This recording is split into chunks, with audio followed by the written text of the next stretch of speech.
Well, we were due for a very bad week of football. We were blessed, we were graced, we were gifted with 6 straight weeks of amazing NFL football. And then we got week 7. All the primetime games were slot fests. It started with Case Keenum versus the corpse of Teddy Bridgewater and only went downhill from there. The average margin of victory on Sunday was almost 21 points. It was blowout after blowout. And then, as the cherry on top, we got whatever that game was between Indy and San Francisco, where the Colts somehow put up 30 points despite Carson Wentz almost throwing 5 picks. And still somehow playing well, but also not playing well. And then we had the Monday night game with the Saints somehow surviving the Geno Smith-led Seahawks, who just can't buy a win right now. Yeah, not a great week of football. Well, I shouldn't say that. There were some teams that I think had a pretty good week of football. We'll get to them. If you're a Bengals fan, you're feeling pretty good. So to celebrate the week that was, and to help me forget it, I brought probably the strongest bourbon in my arsenal. This is the Woodinville Cask Strength at 117 proof. So I apologize if I don't make it through the entirety of this podcast without passing out. And legally, I cannot be held liable for my actions from this point forward. So that's where I'm at, EJ. How are you doing, and what are you drinking? That's impressive. I like the legality thing. That's a cool disclaimer. I didn't know that I could do that, but maybe I will. No, bourbon was definitely necessary this week, and I have the regular Woodinville bourbon, not the cask strength, but lovely stuff. Oh, wow. We did not plan that. No, we did not. I didn't even have it when you were here. My lovely wife came back from the store. We recently celebrated an anniversary, and she was like, guess what? And I was like, that is an excellent anniversary gift. So that is my shot of the week. But I found these, which are a lot of fun. So Stella Artois, most people know Stella. They're making a Midnight now, which is a black lager. I didn't even know these things existed, and they are delicious. I don't know that I've ever had either. They can be called black lagers, black ales. They used to be called black IPAs, which was a misnomer. Kind of a subgenre of beer that not a lot of places make, and when I find one, I almost always try it. It's one of my favorite kind of under the radar styles, and the Stella one is excellent. So if you tend to like that style, check it out. Other than that, yeah, the football was pretty much like we thought it might be. We even said in our games to watch, feel like this might be the first week where we don't have a ton of great games. Turned out that was the case, right? This was the week of the mismatches. We'd had a record number of overtime games. We'd had, I would say, a record number of good primetime games, Sunday night, Monday night, and Thursday night games up to this point in the season. And it felt like you were just, if you're a bettor, right, you're just betting for that streak to end because you're like, it can't continue. We can't keep getting barn burners every Sunday, Monday, and Thursday night. And we didn't. Like, the Monday night game pretty much sealed that one. But, still interesting. We got a lot of fun stuff to talk about. One of my favorite times of the week. I get to sit down, talk football with you, have a drink, and, it's Bootleg. Welcome back. Before we get up to 3 Up number 1, I want to thank you to Marcus, Oscar, Jasper, and IK, who joined Patreon this week to support the show. We appreciate you guys believing in us and our work. Remember, as new patrons, if you're listening to this, you get a discount on the store. So if you're looking to pick up some bootleg swag and you just joined the Patreon, remember to use that benefit. With that being said, let's get up to 3 Up number 1, which is the Bengals asserting themselves at the top of the AFC North. I thought this was going to be a competitive game. I did not expect them to completely blow the doors off the Ravens. I didn't expect Jamar Chase, as good as he is, to completely annihilate that secondary, which on paper, even though they've had some injuries, I still think is a pretty good secondary. I mean, Joe Mixon ran over him. Samaje Perine ripped off a long run. You got Jackson Carman demolishing people at the point of attack. Joe Burrow was an assassin. Like that offense, even despite the fact that T. Higgins has kind of struggled in the first half of the season, and Tyler Boyd, he's been kind of up and down. Like, the fact that they've got Burrow and Chase and Uzama making plays, and the running backs, and the offensive line is improving, and the defense is like a top 10 to 12 unit at worst. Like, this is a legit team. And it's not even just like it's a cute, 4-2, 5-2, whatever they are right now. Like, no, they are legit. And I think that it's not just they're pushing for a wild card now. I think they're pushing for division title home playoff game now. They have a legitimate shot at that. Yeah, they're winding up, not down, too. So with all the talent you just mentioned, I think it was Ross Tucker put out a tweet this week after the Bengals game, and he said, who over the next 3 years as a young offensive core would you take over the Bengals? Now that's Burrow, Chase, Higgins, Uzama, and Mixon. If we're talking about I hate the term skill position. We got to come up with something better because offensive line players are extremely skilled. But the guys that touch the ball positions, let's put it that way.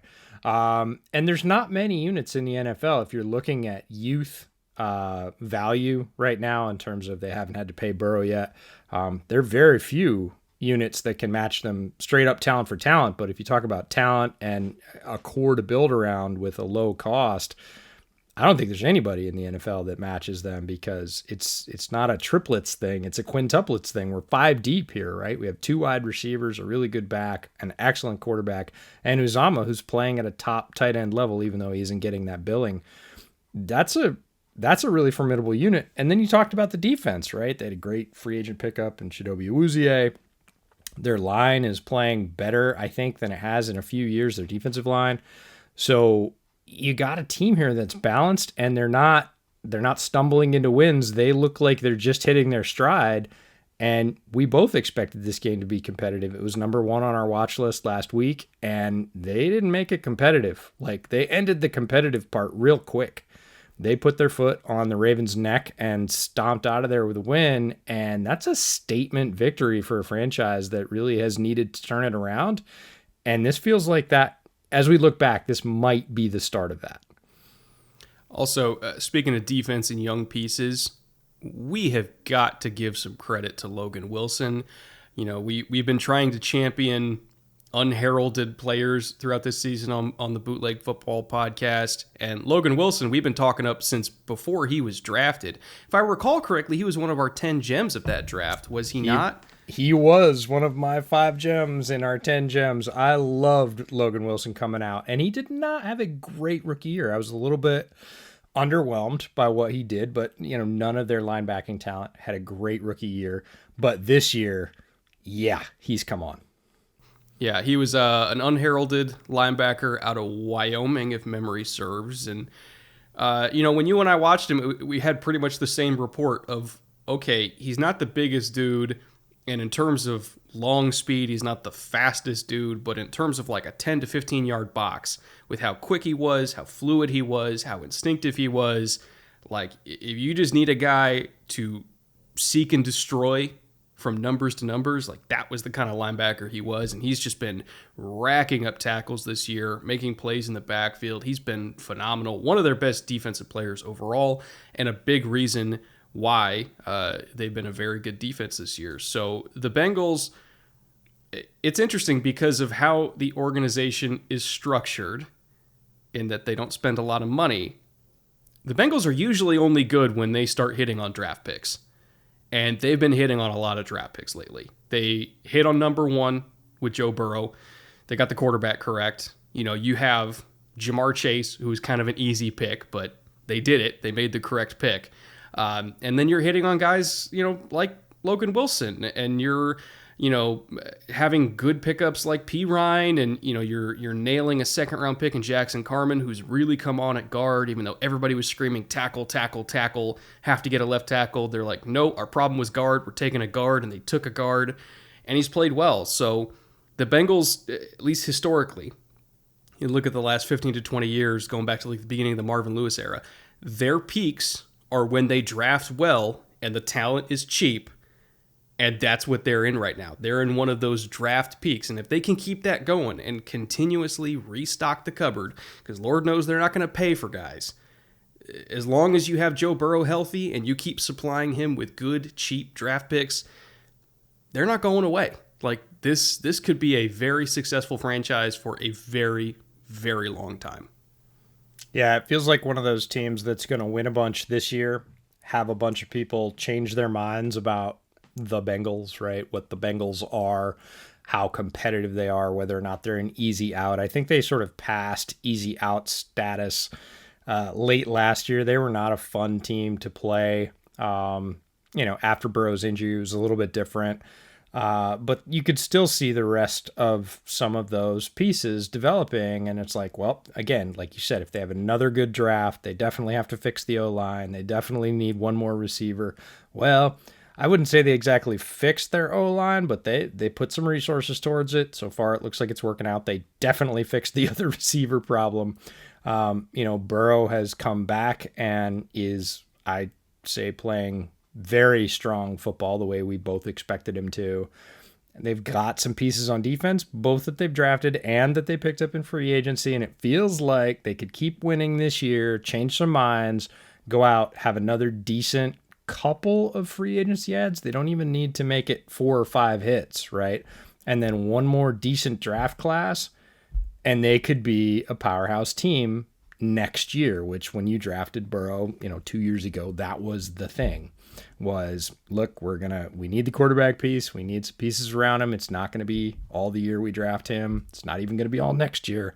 It's really about that season after that where we want to have all the cheap talent aligned. We want to have Burrow with a couple seasons under his belt, some decent protection, and a ton of weapons.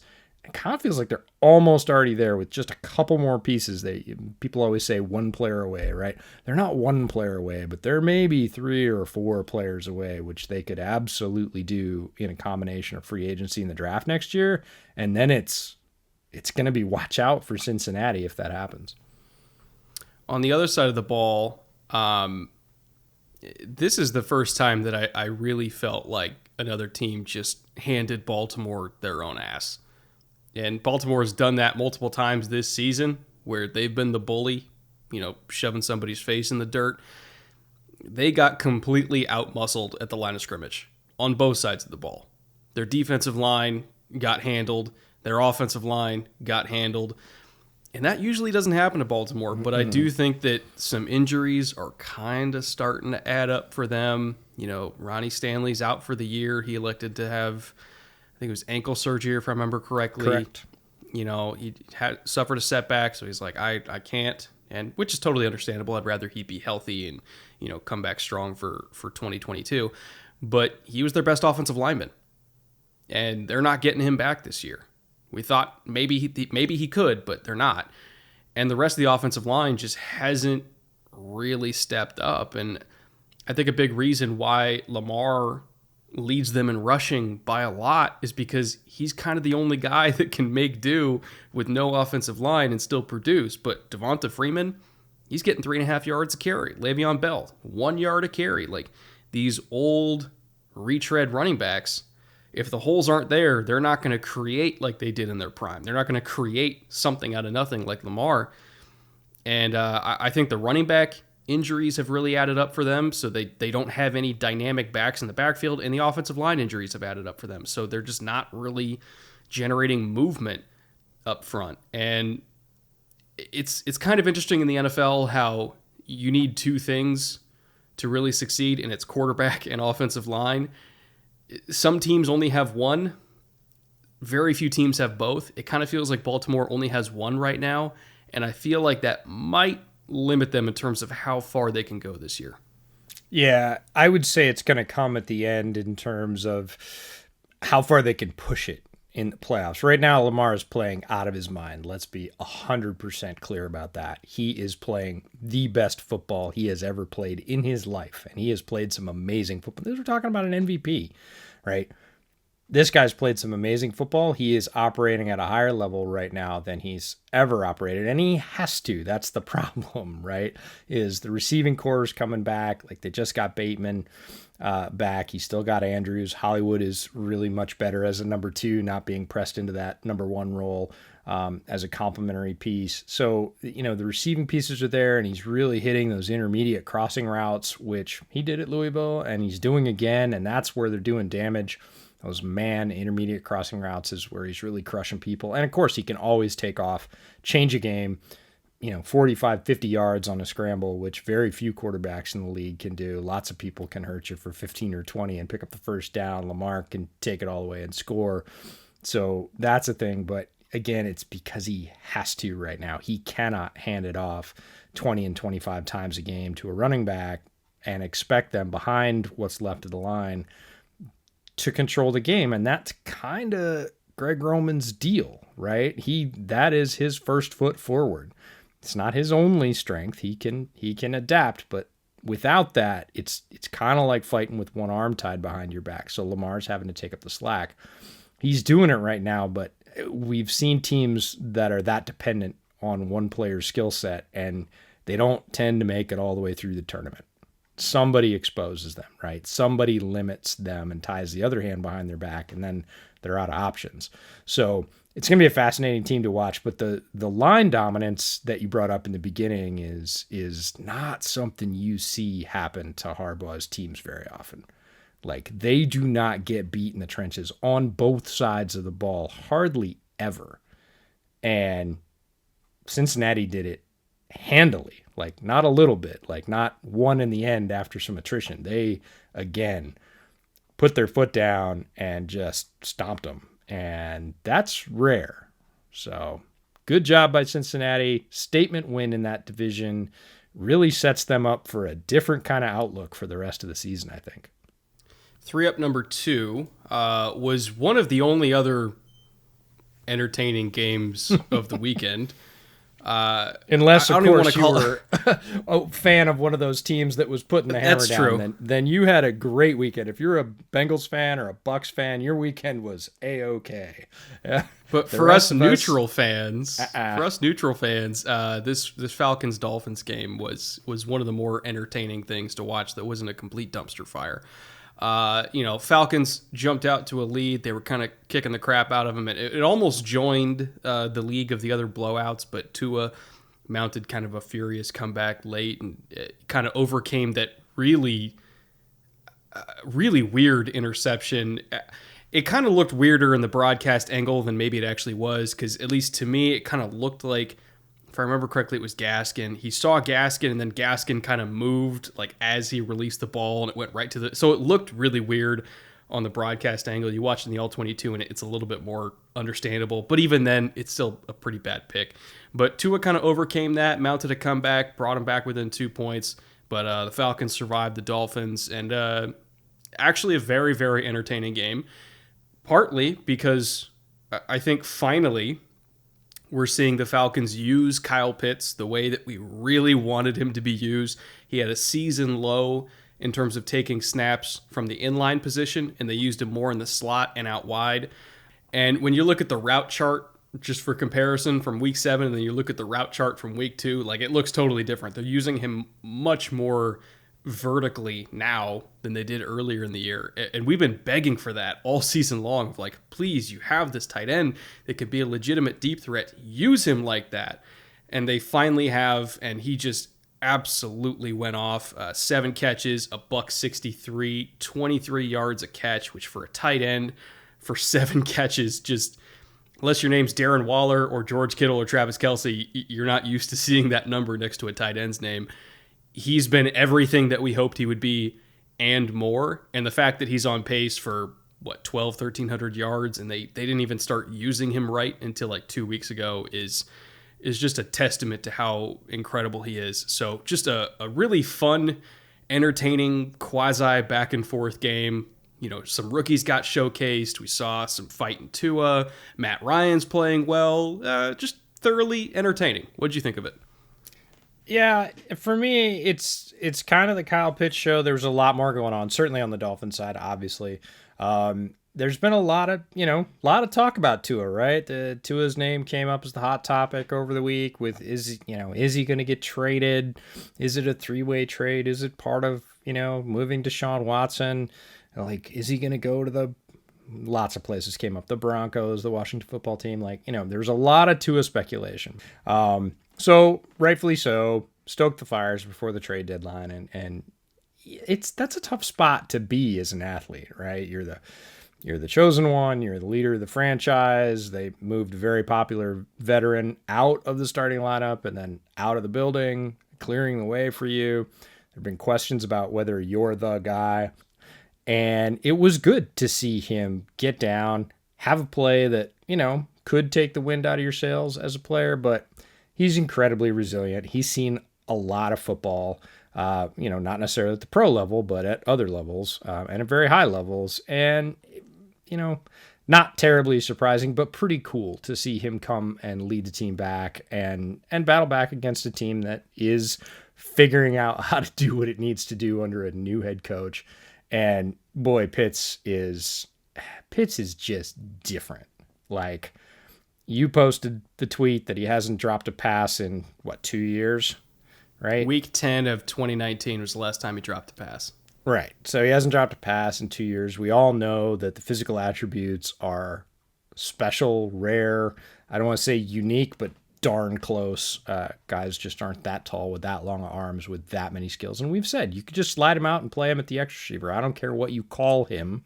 When we had our conversation with Eric Galco, he asked us, do you think he cost himself money by going out as a tight end instead of a wide receiver? And the answer is absolutely he did, because the wide receiver salary range is a lot higher than the tight end salary range. And he's showing. They lined him up wide outside a bunch in this game. He just won one-on-one versus corners outside because he's just too big for them. Matt Ryan threw up a couple balls when he was not open at all.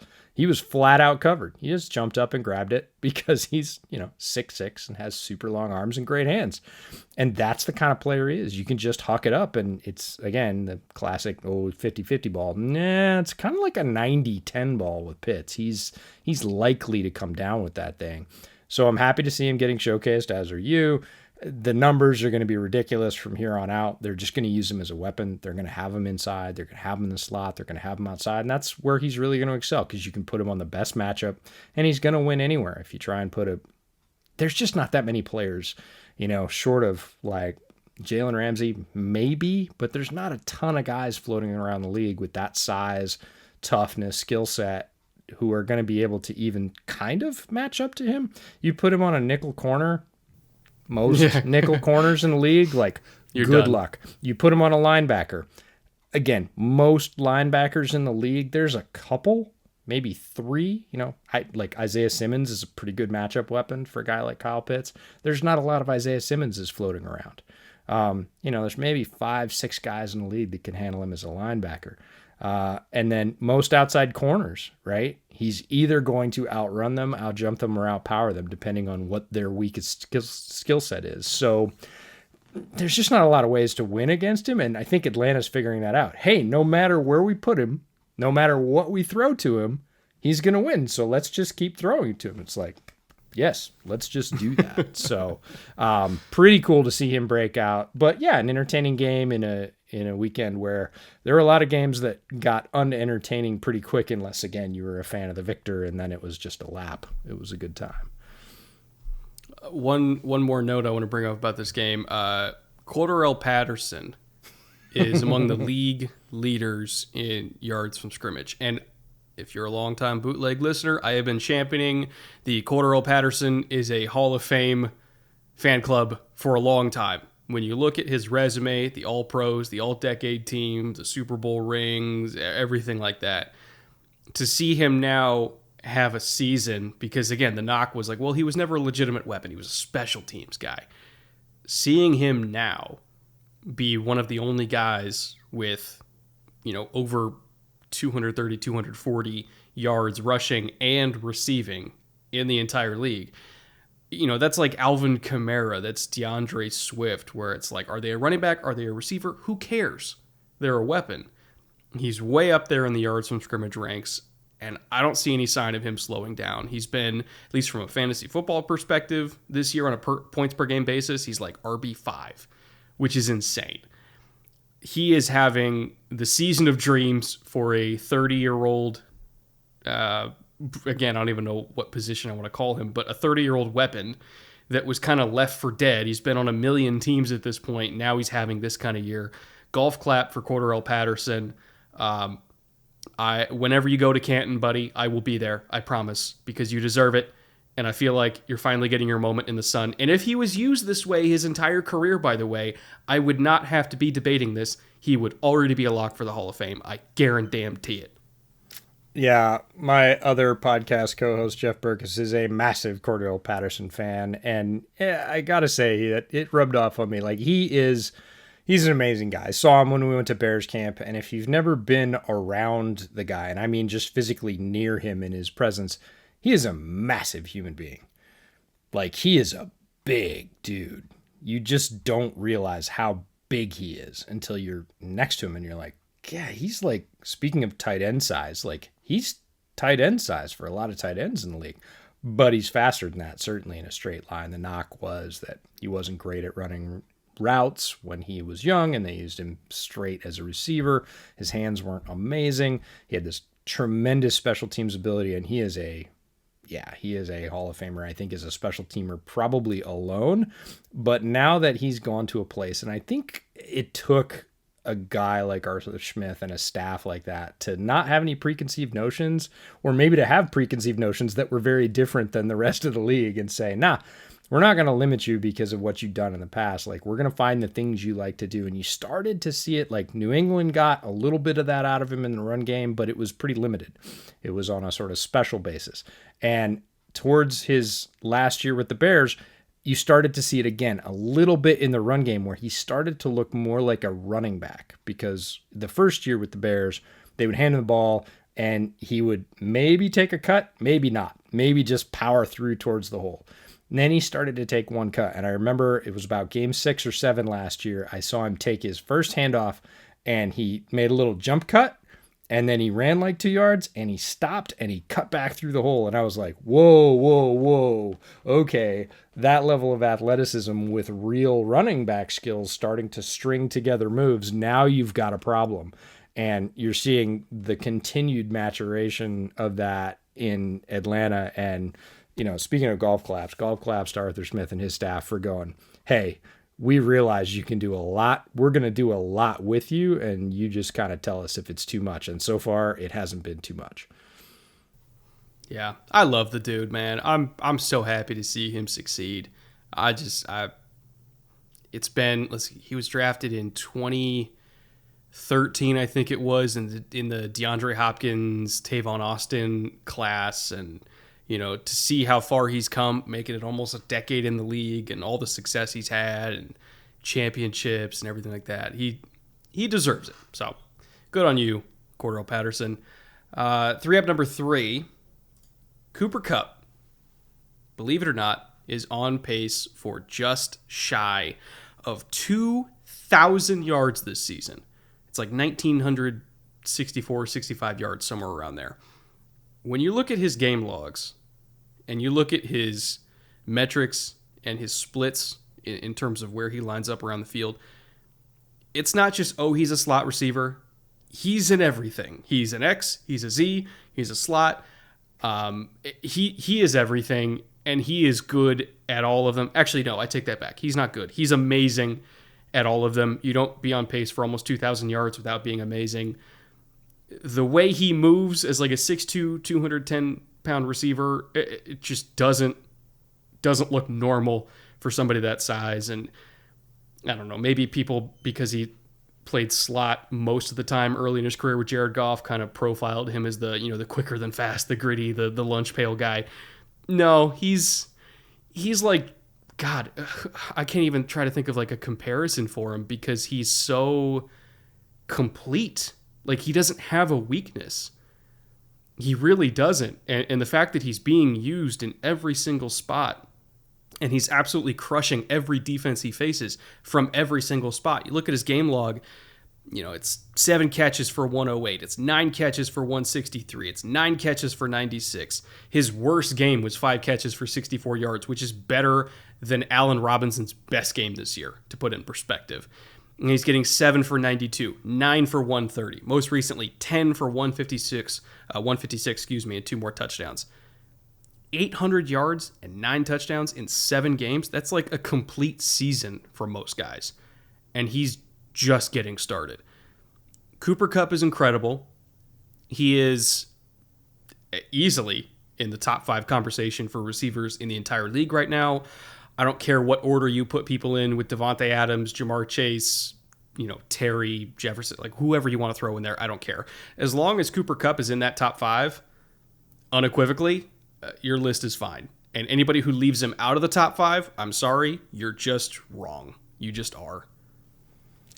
Yeah, Kupp's another guy like Tua that I mentioned earlier. He's dominated at every level, right? He was at Eastern Washington, and he hung a couple hundred on Oregon.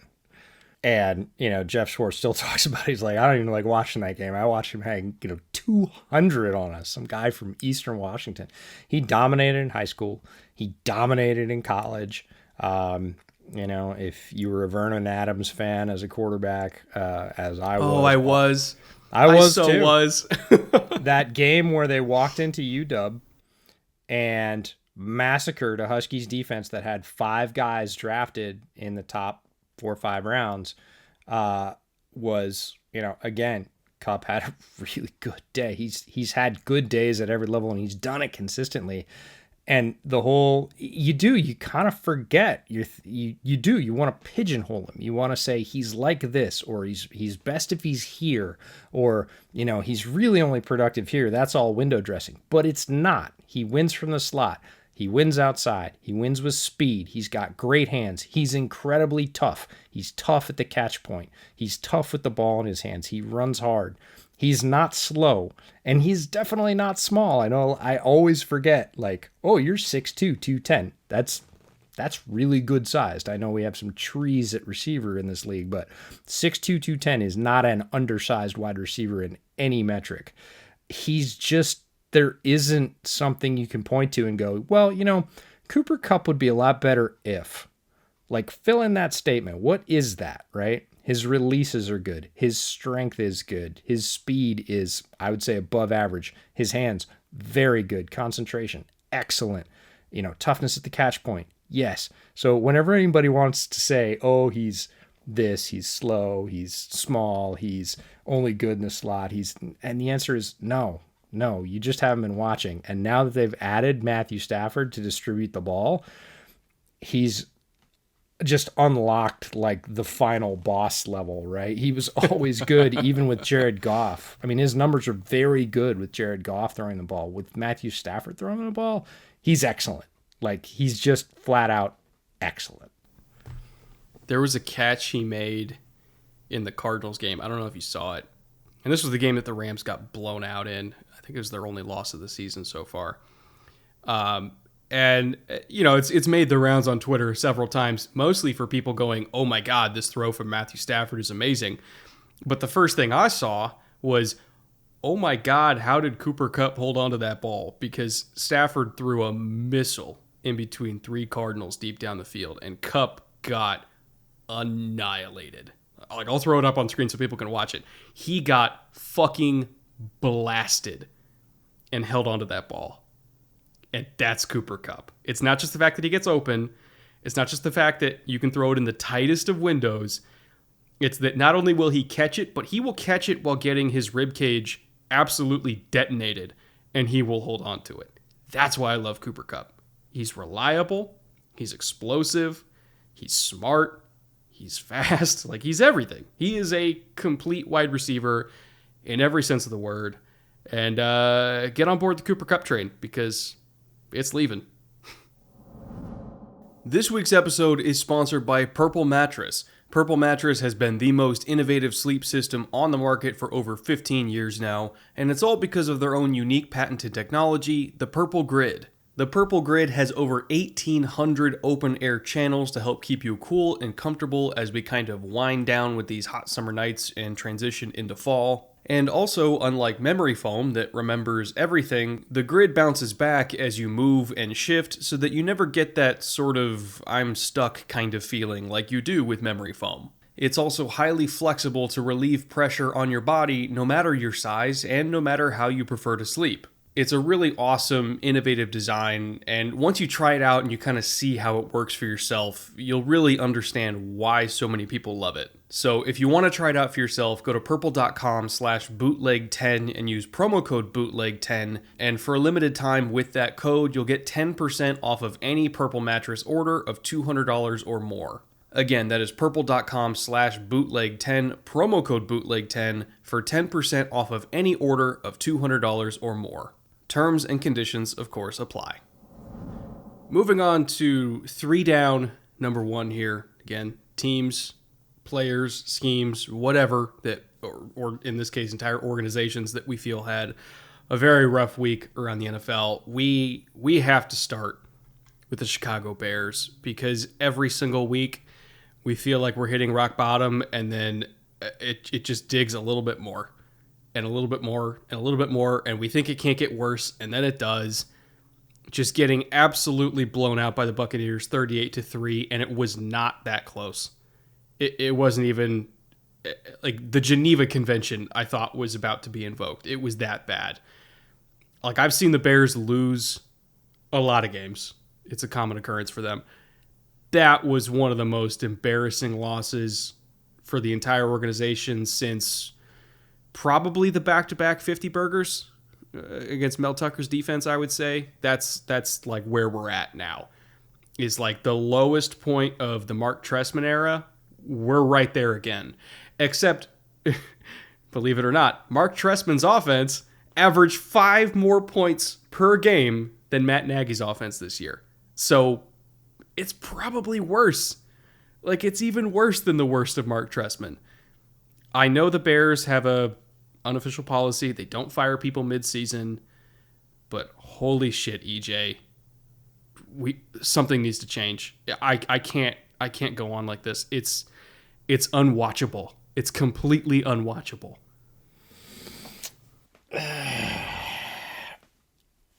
All right, let's get started. I put out a thread of selected media pieces, including a tweet that you put out, the one about Trestman's offense versus Nagy's. It's a bit of a flip, right? Mel Tucker was completely worthless as a defensive coordinator, and his defense quit very very visibly in midseason, gave up a couple of 50 burgers. Sean Desai's defense is actually doing a miracle work right now with what they've been given, which is almost no secondary, a very good defensive line rotation, and he has been doing smoke and mirrors for the whole season. The fact that the Bears defense has not been eviscerated in the back end on the regular is amazing. So Sean Desai, golf clap. We're going to start with the positive. That'll maybe keep people from jumping to their harm. Everything else is an absolute flaming dumpster full of shit. And it starts at the top. The ownership, and I reminded everybody of this, the ownership group of the Bears took 8 days, by my recollection, at the end of last season to assess the future of the franchise, right? I think they should have known day one after the season, Black Monday. We know what's going on here. We know what we need to do. Again, Jeff and I had said mid-season, December, I think 6th, we put out a podcast last year called Burn It All Down. And it was like what the Bears need to do to get going, which is dump your heavy contracts, invest in some rookies, see what you can get in trade, get all the cash off the books, fire the coach, fire the GM, start over, realize it's going to take another year and a half, do everything you can to get a quarterback, and then build from there. And it's going to be 2 years until you can clear enough money, clear enough space, get enough players, and start over. But if you start now, at this point, they'd be almost a year into that. They didn't. What they did at the end of last season was take 8 days to hem and haw and then come back and have a very weak press conference where they said, we think running it back with no changes is exactly what we should do. And anybody who'd watched any of the Bears last year went, huh? Like, what are you basing that on, right? And it came out that they had conversations with Pace and Nagy during this time, like consultative conversations, like what should we do? And like, these are the guys whose jobs are on the line. What are you doing talking to them about what you should do? You should be able to look at their results top to bottom, right? Not just wins and losses, but definitely wins and losses, and say, this is what we think. They thought that this, again, with no changes, was a good idea. It wasn't. It was a terrible idea. Now they've wasted a year, so ownership's not off the hook. Ryan Pace made a lot of bad decisions recently, but none worse than his O-line decisions. The idea to let Charles Leno go, you can say it was a cap move. You can't really say that with Jimmy Graham on the roster, who's had 3 catches this year, making like $9 million. That's got to be the worst contract in football, right? Well, I don't know. Nick Foles is really close. They gave Nick Foles a raise and a draft pick to go get him. So, I mean, there's a lot of stacking bad decisions. But the idea that you were going to let Charles Leno go on the hopes that Tevin Jenkins, who we both loved, was going to come on and play well, and then something at the other side, maybe Jermaine Ifedi, and everybody's like, oh, Jason Peters. Jason Peters was on a fishing boat when he called him in desperation and said, I assume, Jason, I screwed this up super bad. Can you come save my ass? Right? And Jason Peters has been the best Bears offensive lineman. He's making $1 million a year. And I saw somebody use that as justification today that there was way better than Leno.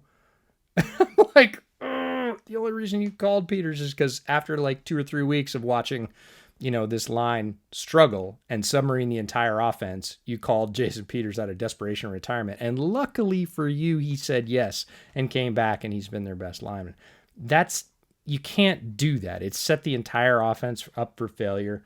We'll talk about Nagy. Not great. I really want to go to his scheme. His scheme is getting detonated by anybody you want to name. Matt Bowen, Dan Orlovsky, like anybody that looks at the scheme. Nate Tice had a great thread about all the things people are saying about Justin Fields. Well, he should just throw it quicker. And he showed all the plays where he gets sacked in like under 2 seconds and strip sacked. Like, the scheme is not only not doing a rookie quarterback who is talented any favors, it's also stunting his development. It's going to make him start seeing ghosts. He's on pace to get hit in the David Carr range. Oof. Yeah. Yes. Like matching the David Carr sack rate. They are 4 percentage points worse than any other team in the NFL sack rate right now. The lows are incredibly low. They're not scoring any points. They're not protecting their quarterback. The only thing they have going for them is they did rush for 124 yards versus a very good front in Tampa Bay. So Khalil Herbert and the run blocking is okay, but where does running get you in the modern NFL? And the answer is pretty much nowhere if you don't have a passing game. And the passing game is so bad, desperately bad, that the Bears stand like no chance. And yet people are saying, well, we should give him a little more rope. And the answer is no, you shouldn't have given him the rope last year. You did. And this is what you got. And it is horrible. And I really think Bears fans have been conditioned. Like, the Bears have kind of Stockholm syndrome their own fans to the point where they see one good thing and they're like, see, it's good. They're so used to accepting pieces of whole teams as a win that they don't even know what a good comprehensive team looks like. All they have to do is look across the line of scrimmage last Sunday, and they saw a grown-up NFL team kick the shit out of them. And it just laid it wide open to, so if you want to compete, because the bottom line is, look, Tampa Bay is the defending champs. If you want to compete, you got to at least give Tampa Bay a game, right? If you're going to say, we're going to win the division, our goal is to win the Super Bowl, all the things that coaches and owners and GMs say, you got to be able to give them a game, right? And I have never, ever in my life left a bar if I went there to watch a game. I have stayed through the bitter end of some horribly crappy football games. I left before halftime. It was 28-3, and by the time I got home, it was 35-3. I live 11 minutes from the bar, right? They scored again before halftime and then just continued to blow them out. Like, there was no chance. There was no reason to stay. The scheme wasn't going to showcase any young players that I could look at for talent or development. They were just going to get pounded, and I was just going to be sad. So I just paid my bill and left. Like, I've never done that. It is a low point. The Bears need to make serious changes. I realize, like you do, they don't do it midseason, and there's not a lot to be gained. They can't talk to people under contract right now, so who are they going to get besides who's already on the staff? Not a lot. But if anything, I might want to bring a new GM in. And again, people that are under contract, it's tough, but I would want somebody to get a head start on this next draft class, and that's tough to do at this point. But there's not a lot of good answers. There's nowhere they can turn. There's nobody they're waiting for to come off IR to really change their season. They're in the bottom, and it's going to stay that way for a while because not only do they not have the scheme, the coach, or the GM, they also don't have a ton of draft picks, and they have almost no money because they've pushed a lot of money into the future. So it's triply bad. It's one of the worst situations overall if you look at sort of the whole landscape for any team in the NFL, and that is a rough thing to say about the team that I follow the most closely. I'm not entirely sure what they're going to do because the key to going from really bad to really good in the NFL, when you get a young quarterback, like that's the window. Everybody's like, okay, now, because when you get a young quarterback, typically it's like, oh, you're bad. You don't have any good players, so you have a lot of money available, and you have a lot of picks, and they're all in the top 10, and it's like a Jacksonville type thing. Back in 2017, where they were shit, 2017, one play away from the Super Bowl, where everything kind of came together. Blake Bortles was cheap. They bought a defense that was amazing. They had, ironically, Allen Robinson, but he got hurt that year. But they had other weapons that were stepping up. Leonard Fournette was a rookie, running over the league. The offensive line played well. Like, everything came together for them. They went from terrible to really good. You look at long-term growth with some teams. The Texans had some players. They were bad, traded up to the top 12, got Deshaun, suddenly became good. The Chiefs were average at best. They had a ceiling on them with Alex Smith. They had the pieces, traded up, got Mahomes, won a Super Bowl. When teams have young, cheap, talented quarterbacks, that's the window. But they need money, and they need draft picks to go with those young, cheap quarterbacks to surround them with talent. And then they can win a Super Bowl. The Bears don't have that. Because if you're bad and cheap, that's fine. If you're good and expensive, that's fine. If you're bad and expensive, that's fucking horrible. And they're bad and expensive. So I don't know what they're going to do. I really don't. There's no easy way out of this. No, it's going to be a couple of years. And that's what we said even last December is even if you start now, it's a year and a half, right? If you had a fire sale, and fire sales don't happen in the NFL. Somebody brought this point up this week. It's not like the NBA. It's not like the NFL. It might have been Lester Wiltfong, the editor at Windy City, who said, look, it just doesn't happen in these sports because it's not like Madden. You're not getting fair value. You're going to get low-end picks, if that. Most teams are savvy enough in the NFL to say, oh, he's getting released. Cool, we'll wait, right? And if you get a pick, it's like a conditional sixth or maybe a fifth for, even a star player because it's a half-year rental or they're expensive. They got to have cap flexibility, so the suitors are limited. You're not going to stack a whole bunch of assets and just rebuild like you can in Madden, and I think fans are kind of used to that. It doesn't work that way in the NFL. And, they've pushed so much money into the future. People are like, oh, well, all these other contracts are falling off the books. Well, you realize that means those players fall off the books too. So you're going to have 2/3 of your money in 13 players. You do have to fill a roster, right? It's going to be tough for them to fill a roster. You're going to see a lot of UDFAs. You're going to see a lot of low-end draft picks. You're going to see a lot of $1 million for 1-year contracts just to fill the roster next year because the guys that are dropping off are, lower to mid-end contracts. The guys with heavy contracts, Quinn, Mack, the Foles contract you're still eating dead money if you get rid of him next year. Jimmy Graham will go off if at the end of this year without very much dead money.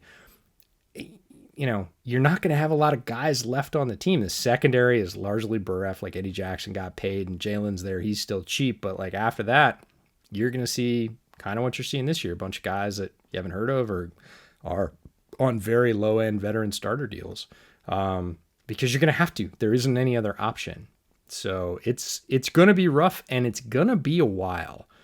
right? Rookie coaches don't typically come into bad situations and light it up. Occasionally they come into situations where there's been some talent and it hasn't been maximized.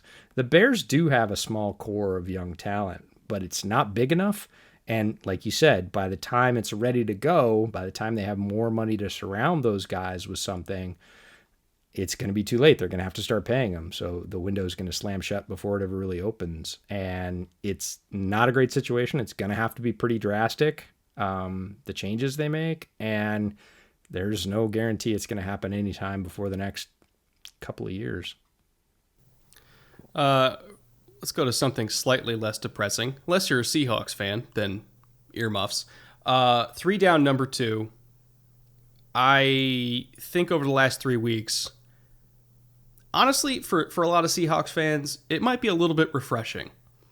If I was a Hawks fan, at least, I think I might find it refreshing because it finally answers the question, what happens without Russ? Like, where is this franchise without Russell Wilson?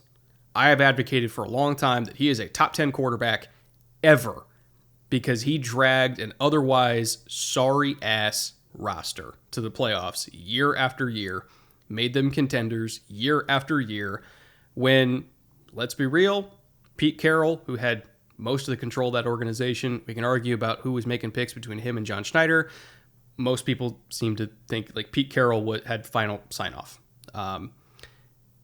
They were not drafting well for years and years and years. They kind of coasted off of, the early 2010 success where they got Russell, they got Sherman, they brought in Bam Bam, Bobby, all these guys. They built the Legion of Boom and they got Russell and they rode that for like a solid 4 or 5 years and they never replaced it. They never replenished.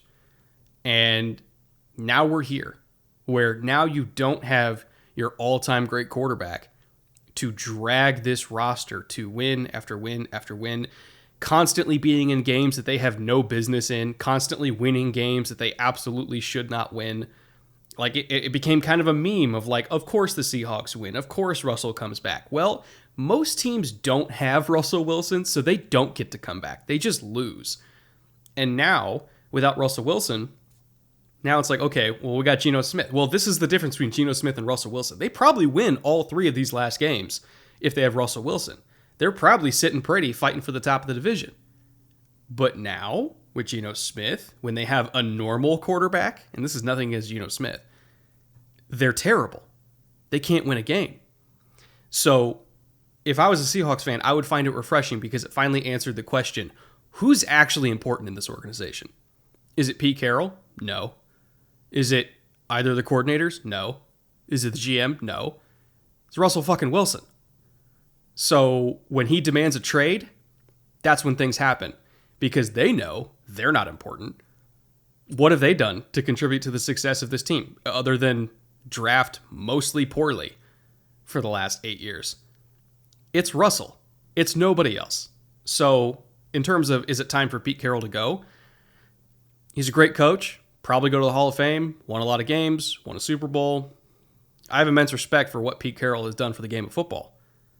But the Seahawks need to get a head coach in there that's going to drag at least a little bit more weight for this team. Because as Russell ages, he's not going to be able to drag all of the weight by himself anymore. So get yourself your own version of Brandon Staley, if that's even possible. And finally, share the load a little bit. They haven't done that in a decade. They haven't done that since the Legion of Boom. They haven't given Russell help since then. It's about damn time they do that. Yeah, the calls are louder. If I'm in the Pacific Northwest, I hear them. There are very prominent Seahawks fans, Mina Kimes, Danny Kelly. And this is not a drumbeat that has not been present, but it's been subdued because, again, Russell doesn't cure all the ills, but he cures a great many of them. And it took 3 weeks with no Russell for it to get good and loud. And Mina Kimes came out on ESPN today and said, look, both things can be true. I love Pete Carroll. He is one of the greatest sports coaches in Seattle history, not Seahawks history, Seattle history. Seattle has a history of championships. Sonics won a championship. Storm won multiple championships. Like, Pete Carroll brought a Super Bowl to Seattle and had sustained success. That can all be true. And it can also be true that it is now time for him to go, because his decision-making, not only in the draft room, depending on how much influence he had there, but on the field, in terms of the offensive scheme, has been questioned. Like DK Metcalf has like one of the highest averages per route targeted in the NFL. He's like number 2, right? And they targeted him once in the first half. Like, and it was a long touchdown. Yeah, it's a long touchdown. It's a big play. Great. People are like, well, good. Like, chalk it off. Like, do other things. The Saints' run defense is exceptional. Top handful in the league. Like, top 3 in the league. They ran into the teeth of the Saints defense over and over and over again. I think Mina quoted 11 8-man boxes, and they ran into 9 of them, which is just stubbornness at that point. Like, it is just stubbornness. And to say, nope, it'll crack. Like, and that's the Pete Carroll thing, right? Keep running it. Don't care who's back there. Don't care who the opponent is. We're just going to keep running and it'll crack. When you have a guy like DK Metcalf that's producing at the level he does, when you have a receiver that's as good and as talented as Tyler Lockett, especially down the field, you throw them the ball some. And that gives you a better chance to win. And Pete is steadfast. Nope, we'll do it this way. And that time has passed. And people have been saying that for 2 or 3 years. Now, 3 games with no Russell Wilson has laid it bare for the whole league and everybody else to see. This isn't working. It's not close to working. The defense has not been working for a while. Last year, the defense was atrocious. Ken Norton Jr., I'm not sure why he's still employed as a defensive coordinator. Like, his defenses have been terrible, quite frankly. And it's time for some change. Now, whether Russell stays or Russell goes is quite frankly a separate question. But Carroll should go. And I'm not so sure that Schneider, who I'm a huge fan of, but has made questionable decision after questionable decision. We joke about this. We've joked about this on the draft live stream for years. Like, oh, it's a Seahawks pick. It's going to be someone we don't know, right? And, you know, they've drafted super questionably, and it has so caught up with them. And I'm not sure that Schneider gets to ride his laurels through this one and survive. Like, it might be a clean sweep. They may have to start over. And if they do, I would imagine that Russell at his age opts out and says, trade me, right? Get me to somewhere where I have a chance to win, you know, another ring at the end of my career, because I'm not going to be here for year 4 of your rebuild, most likely, which is what it's going to take, right? Again, they don't have a ton of great assets. If you look at that roster, top to bottom, it is not what I would consider loaded. There's talent there, like Lockett and Metcalf. Chris Carson's good, but he's wearing down. The offensive line, you know, they've got Dwayne Brown, not a spring chicken. Bobby Wagner, not a spring chicken. You know, a decent rotation of guys. Carlos Dunlap on the defensive line, not a spring chicken. Their draft picks there. LJ Collier was rumored to be on the trade block this week, and who's going to pay for that? Like, he hasn't panned out. So it is not a loaded roster by any stretch. They have a few good young players, but I would hardly even call it a core. Now they do have some money and they do have some draft picks. So it could be a quicker rebuild than a place like Chicago. But again, you're going to be, quite frankly, probably quarterbackless unless Russell just digs in and says, not leaving Seattle. I have roots here. I'm just going to ride it in until we just roll the wings off it. Like, fine. That's one of those things. But other than that, you know, you got to solve the quarterback thing. If you got Russell, that's great. It's just like we said about Green Bay before the year. If Aaron comes back, it's Green Bay's division. Same thing we said about Dak. Dak comes back, Cowboys win that division. Like, if Russell comes back, you've got a chance. I don't care what your roster is. You need to make the roster better and give him some help, like you said, make him not do all the heavy lifting. But if Russell goes, I don't care how much money and draft picks you have, because you're right back to square one. You got to hit on a quarterback. Like, you got to get a good one, and then you can do the other things. Is it weird of me to think that there'd be a higher chance of him wanting to leave if they kept Carroll than if they got rid of? Like, I almost feel like if they brought in a new GM and a new coach, he would want to stay, because then there would be some actual organizational change that he's been for a long time quietly asking for, and then the last couple of years very loudly demanding of like, hey guys, get your shit together. I'm 32 years old, and yeah, I think I can play into my 40s like Tom Brady, but I'm 32 years old. Get your shit together. So there's a lot of young coaches that would love to go work with Russell Wilson. Brian Daboll in the Pacific Northwest, sign me up. I would love it.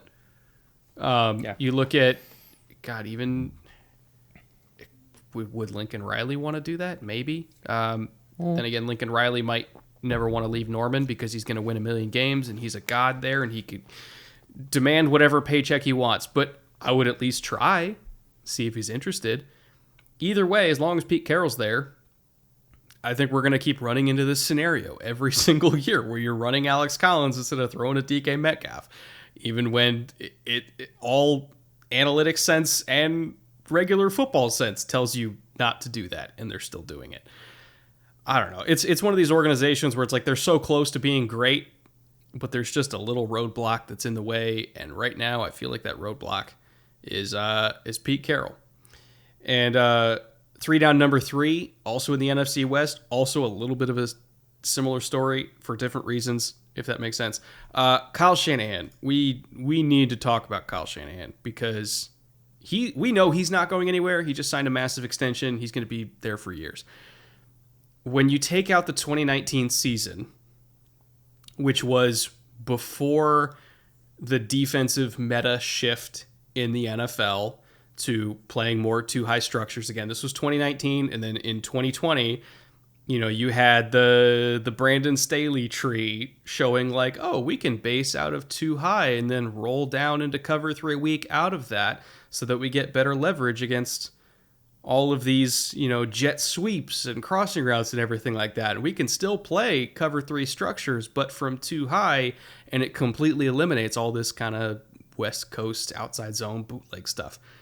But back in 2019, defenses in the NFL still weren't doing that, and they dominated, and they went to a Super Bowl. You take out that one season, you know what his record is? Right now, his total record, by the way, including 2019, I actually have it up here, 31-39. It's a 44% winning percentage. Not great.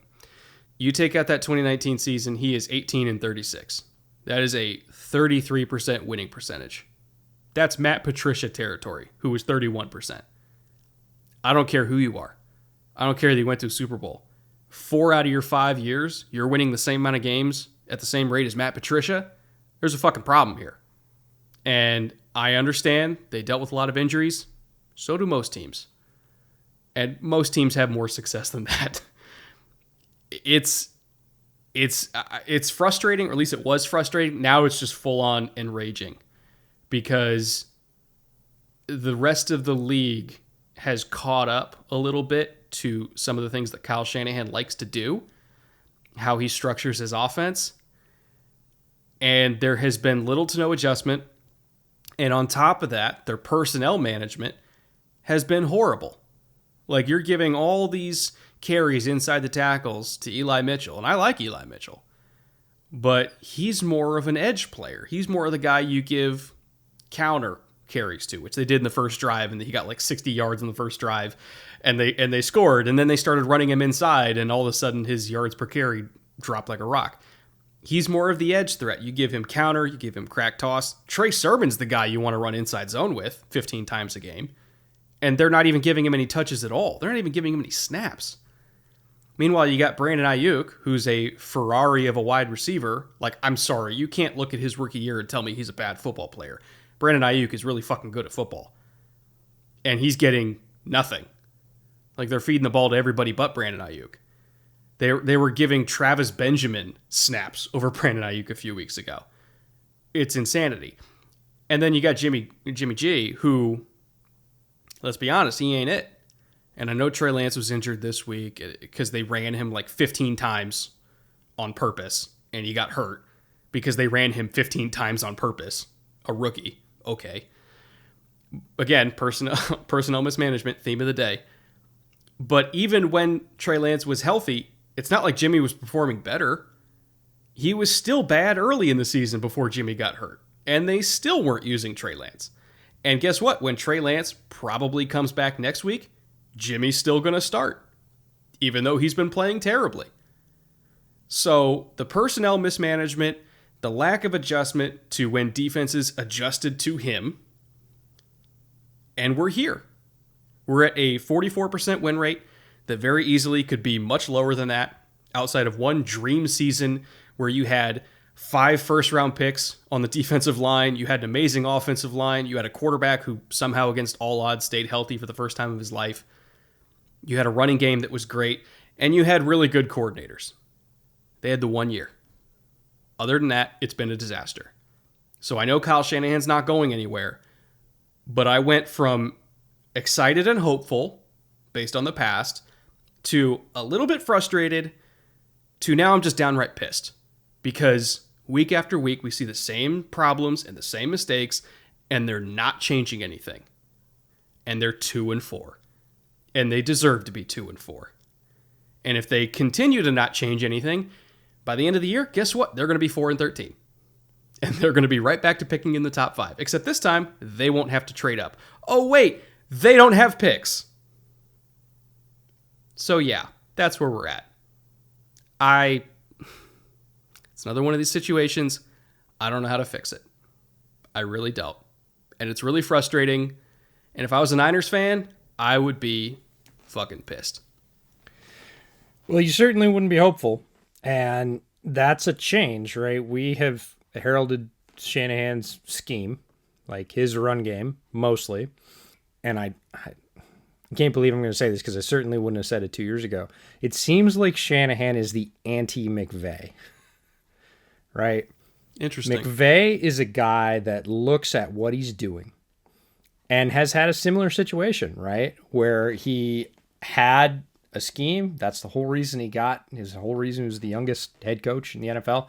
He had a scheme offensively that people were having trouble stopping, and Fangio figured him out, right? The Bears came in and laid waste to the Rams scheme, and McVay was visibly disturbed. He was like, wait a minute, this has always worked. What do you mean?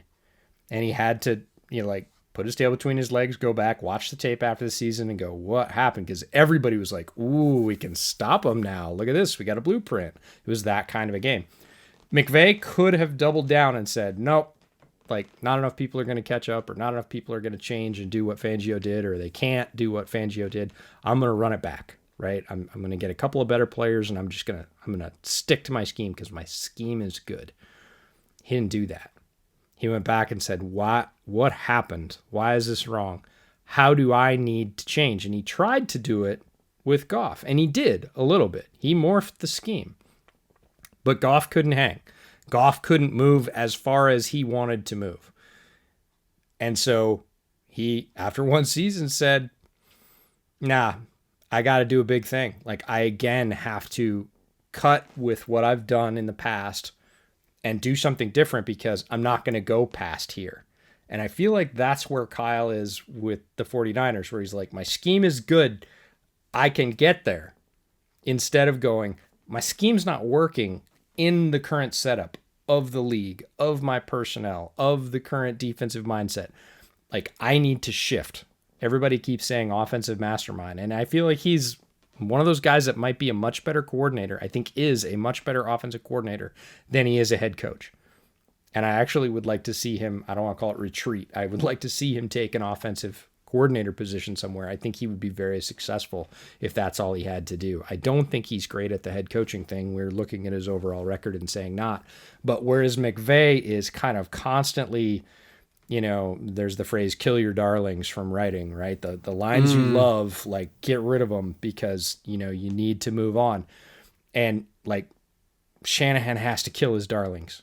Right? That's what he has to do right now. That what was working 3 years ago is not going to work anymore. That's been made clear. What are you going to do about it? McVay's like, I will cut my losses. I will salt the earth. I will move on, right? Fast. I will do it every year, and I will do it aggressively and rigorously. And Kyle's going the other way. So when I say the anti-McVay, that's what I mean. He's just like, nope, it's going to work. It's good, and it's going to work. And McVay's like, it did work, but it doesn't work anymore. I'm doing something different.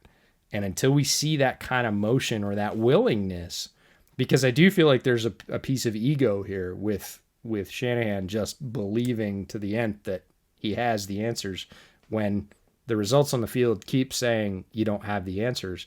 Until we see that willingness to switch it up and change rapidly, I don't think we're going to see massive change. And that's a rough call for 49ers fans, right? Because, yeah, they're frustrated and pissed, but also what's the hope on the horizon? Because he did just sign a big extension. So kicking him out is a pretty impactful move and not likely to happen. So all you're hoping for is get with the program, right? Update, modernize, do something different.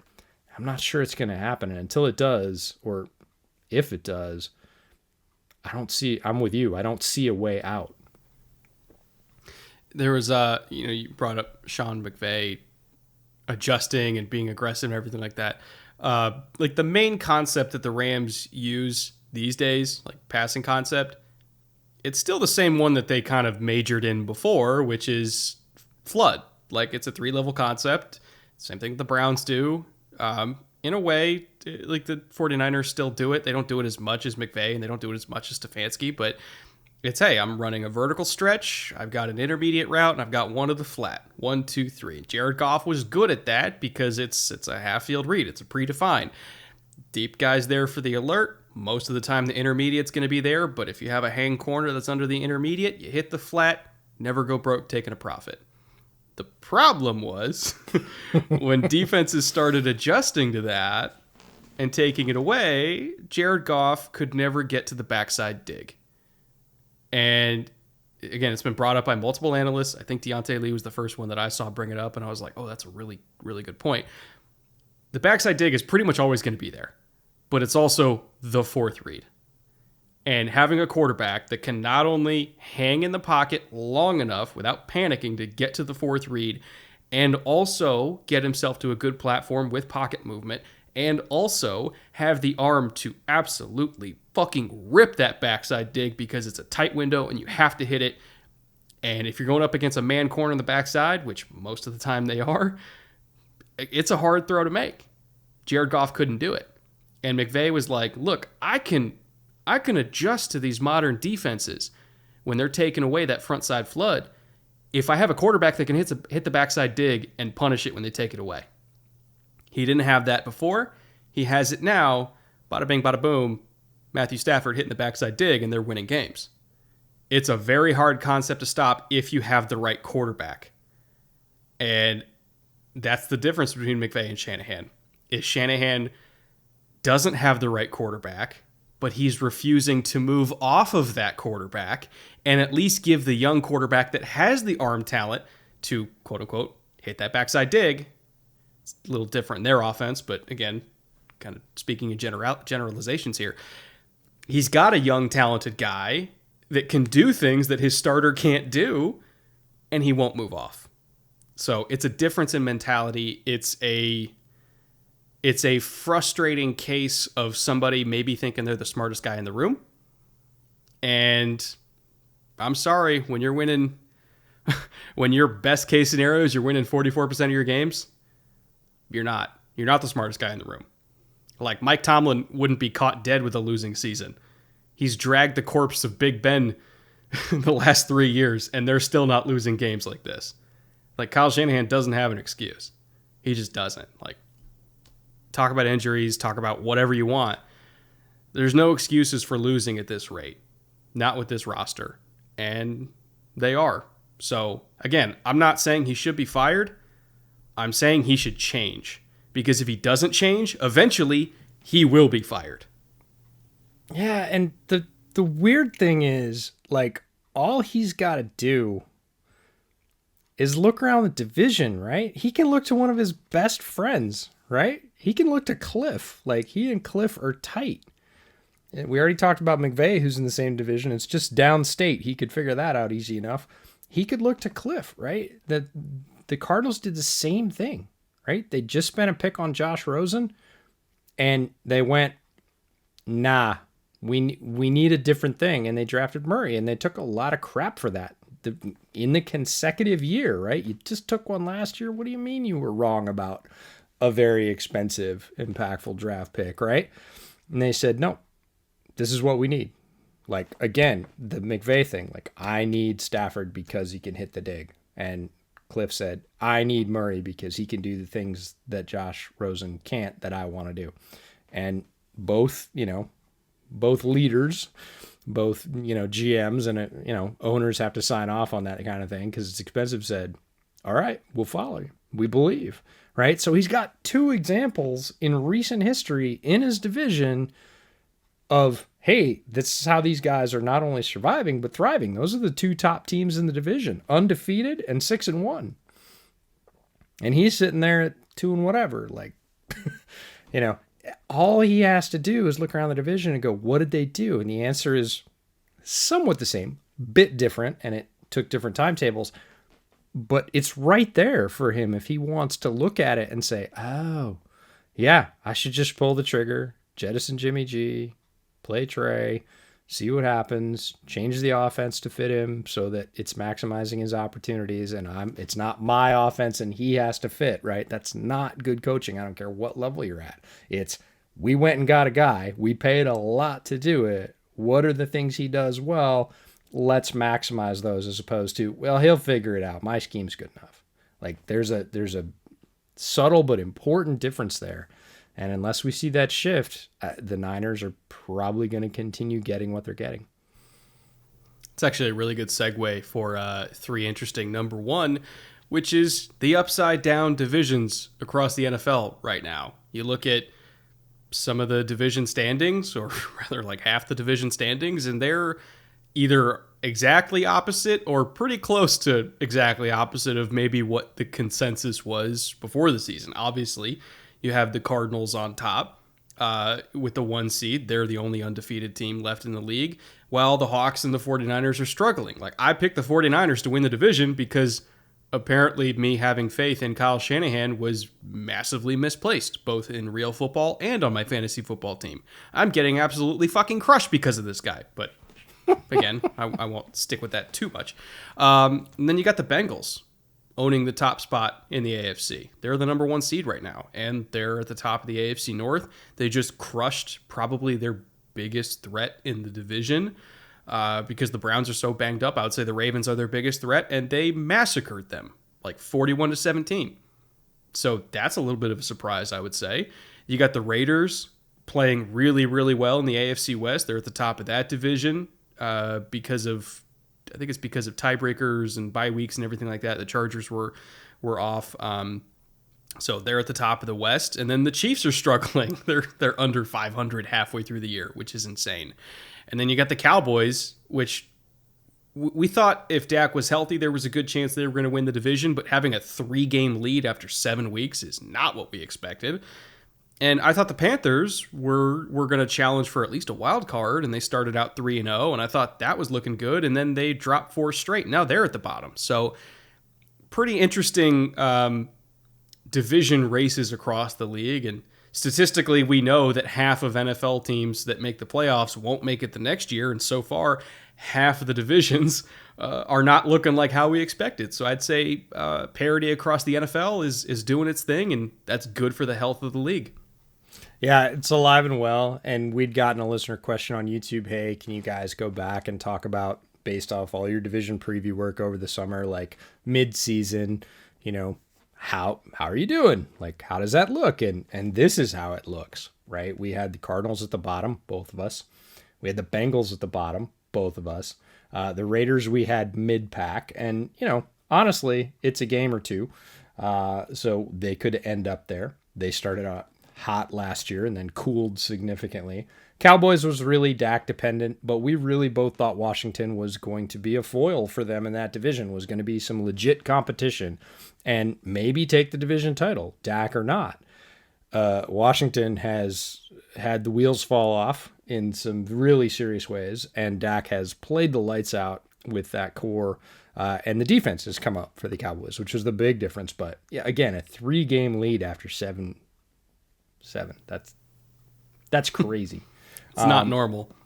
And the Panthers are sort of a tale of two teams, right? The Panthers are the first 3 weeks and everything since. They just benched Sam Darnold. But the first 3 weeks, everybody was like, yeah, we're right. That defense came together. They're playing super aggressively. Sam is out from under Adam Gase and playing well, and he was. Let's not forget that. And then, whatever. They got tape. They got stale. Doesn't matter. Boom. Sam Darnold falls in the bucket, gets benched at week 7. And the Panthers are dead last in their division. It doesn't look like it's going to change. Now, they may have some furious rally. It's not a crazy division, but it's not looking good right now for them. So that's the upside down divisions. The other divisions that we didn't mention are pretty much chalk. We said if Aaron Rodgers comes back, they take the North. Guess what? Aaron Rodgers came back. Guess what? They're going to take the North. Not surprising. So if we didn't list a division, it kind of went how we thought it might. I think we both had the Titans winning their division. There are some weaker divisions, but these are the ones that are really surprising. Almost midway through the season. Not quite. We're a little early for that, but it just felt like after that topsy-turvy week 7 that it was the right time to sort of revisit that work we did this summer and say, yeah, the NFL's doing the NFL thing where, again, it's a game or two separation in most of these divisions, and it could all switch again within the next 5 to 6 weeks, which is what makes the sport great. I can almost guarantee you there's going to be some major switches in the next 5 or 6 weeks because that's what always happens. That's why the league's entertaining. That's why they're the number one show in America year after year after year, because it's the greatest reality show mankind has ever invented. 3 interesting number 2 is we got a lot of rookies popping off right now. We talked about Kyle Pitts and how ridiculous he is. He's a unicorn among unicorns, to put it mildly.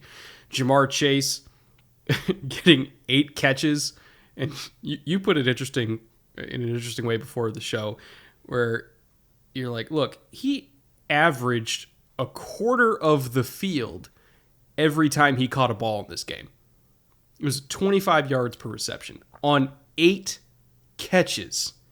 Yeah. Like that's absurd. So no, you he's see it dominating. For like 3 and 4 catch games, but when you have an 8 catch game and you average a quarter of the field, 25.1 per catch on 8 catches, that is not normal, folks. I don't care who you are. I don't care if you're D-Hop. I don't care if you're Devontae Adams. Like, that doesn't happen a lot. Jamar Chase is in his 7th professional football game, and he averaged a quarter of the field and, was not, I don't want to say responsible for winning that game because Uzama had a great game. Obviously, we talked about Burrow went over 400 yards. Great game, being the trigger man. Tons of talent. We talked about that. Jamar Chase right now is not just good. He's not just good. He's not just a great rookie. You can take the rookie tag off it. He is blowing the doors off as a rookie. Like, he is producing at a historic level. Like, better than his running mates from college, who we thought were amazing and were. Justin Jefferson had that amazing rookie season last year. And we thought, well, Justin Jefferson was the great one. Well, he was. Jamar Chase is better, like demonstrably better at this point in the season. If he stays healthy, he's going to shatter Jefferson's marks. Like, Jamar Chase is crushing it right now. There's no other way to put it. And I'm not saying crushing for rookies or crushing for new guys or crushing for guys from LSU. He is absolutely annihilating as a wide receiver right now. It's a sight to behold. Just sit back and enjoy it as a football fan. You're not going to see a lot of rookie seasons, if he stays healthy, that are going to look like his. It's unique. When you look at Julio Jones, who a lot of people, myself included, compared Jamar to when he was coming out, because the common narrative, and again, I'm one of these, was like, hey, he's the most physically gifted and all-around specimen of a receiver in terms of like complete skill set since Julio back in 2011. We are 7 games into his rookie year, and he is 80% of the way to Julio's totals when Julio was a rookie. Like, that's insane. Like, when you put it that way, like Julio had one of the better rookie seasons of his era. We had 54 catches, 960 yards, 18 yards a catch, 8 touchdowns. Like, that was amazing. That was absolutely amazing. One of the better rookie seasons for a receiver at that time that we had seen in a while. Jamar Chase is making that look like child's play. Like, and I know we could say, oh, it's different eras, everything like that. Like, West Coast offense isn't that different compared to 10 years ago. Jamar Chase is the difference here. He's one of one, I think, among rookie receivers that I've seen since, I don't know, Randy is probably the last one that I saw enter the league and just immediately become like the best guy at his position. Well, at least top three. Devontae's still the guy, but I mean, shit. I put it out on Twitter. It's like if you had to choose what wide receiver in the NFL you wanted over Jamar Chase for the next 3 years, other than Devontae Adams, can you pick one? And for me, the answer is no. Like, you take Jamar Chase versus the field, other than Devontae Adams, I'm taking Jamar Chase. Like, that's how good he is. We're 7 games into his career, and I'm like, yeah, other than the consensus number one receiver in the league, that's the guy. It's unlike anything since Randy a couple decades ago, and that's notable. But Pitts and Chase, as historic as they are, were not the only rookies that have been dominating, because you look at Khalil Herbert, bootleg favorite. If I remember correctly, he was also a 10 gem. I think he was one of my 5 gems this year. Indeed, I had him in my top 4 running backs in this class, and I got a lot of flack for that because I had him ahead of Travis Etienne. I had him ahead of a lot of guys that people liked. But in my top 4, it was it was Javonte, Najee, Khalil Herbert, and I think Trey Sermon was my top 4 group. Over the last 3 games, there's only 2 running backs in the entire league that have more rushing yards than Khalil Herbert's 272, and that's Derrick Henry and Jonathan Taylor. And he just put up the first 100-yard game against a very, very good Buccaneers run defense since, what was it, last year, like middle of last season? Like, they haven't allowed a 100-yard rusher in forever. But he just did it on an offense that isn't good right now, and he still put up 100 on that very good Bucs defense. So Khalil Herbert's real, folks, and I think he's making David Montgomery maybe a little bit more expendable than what we thought going into this year. And then not only that, but speaking of running backs, Najee Harris is 11th in the NFL in yards from scrimmage.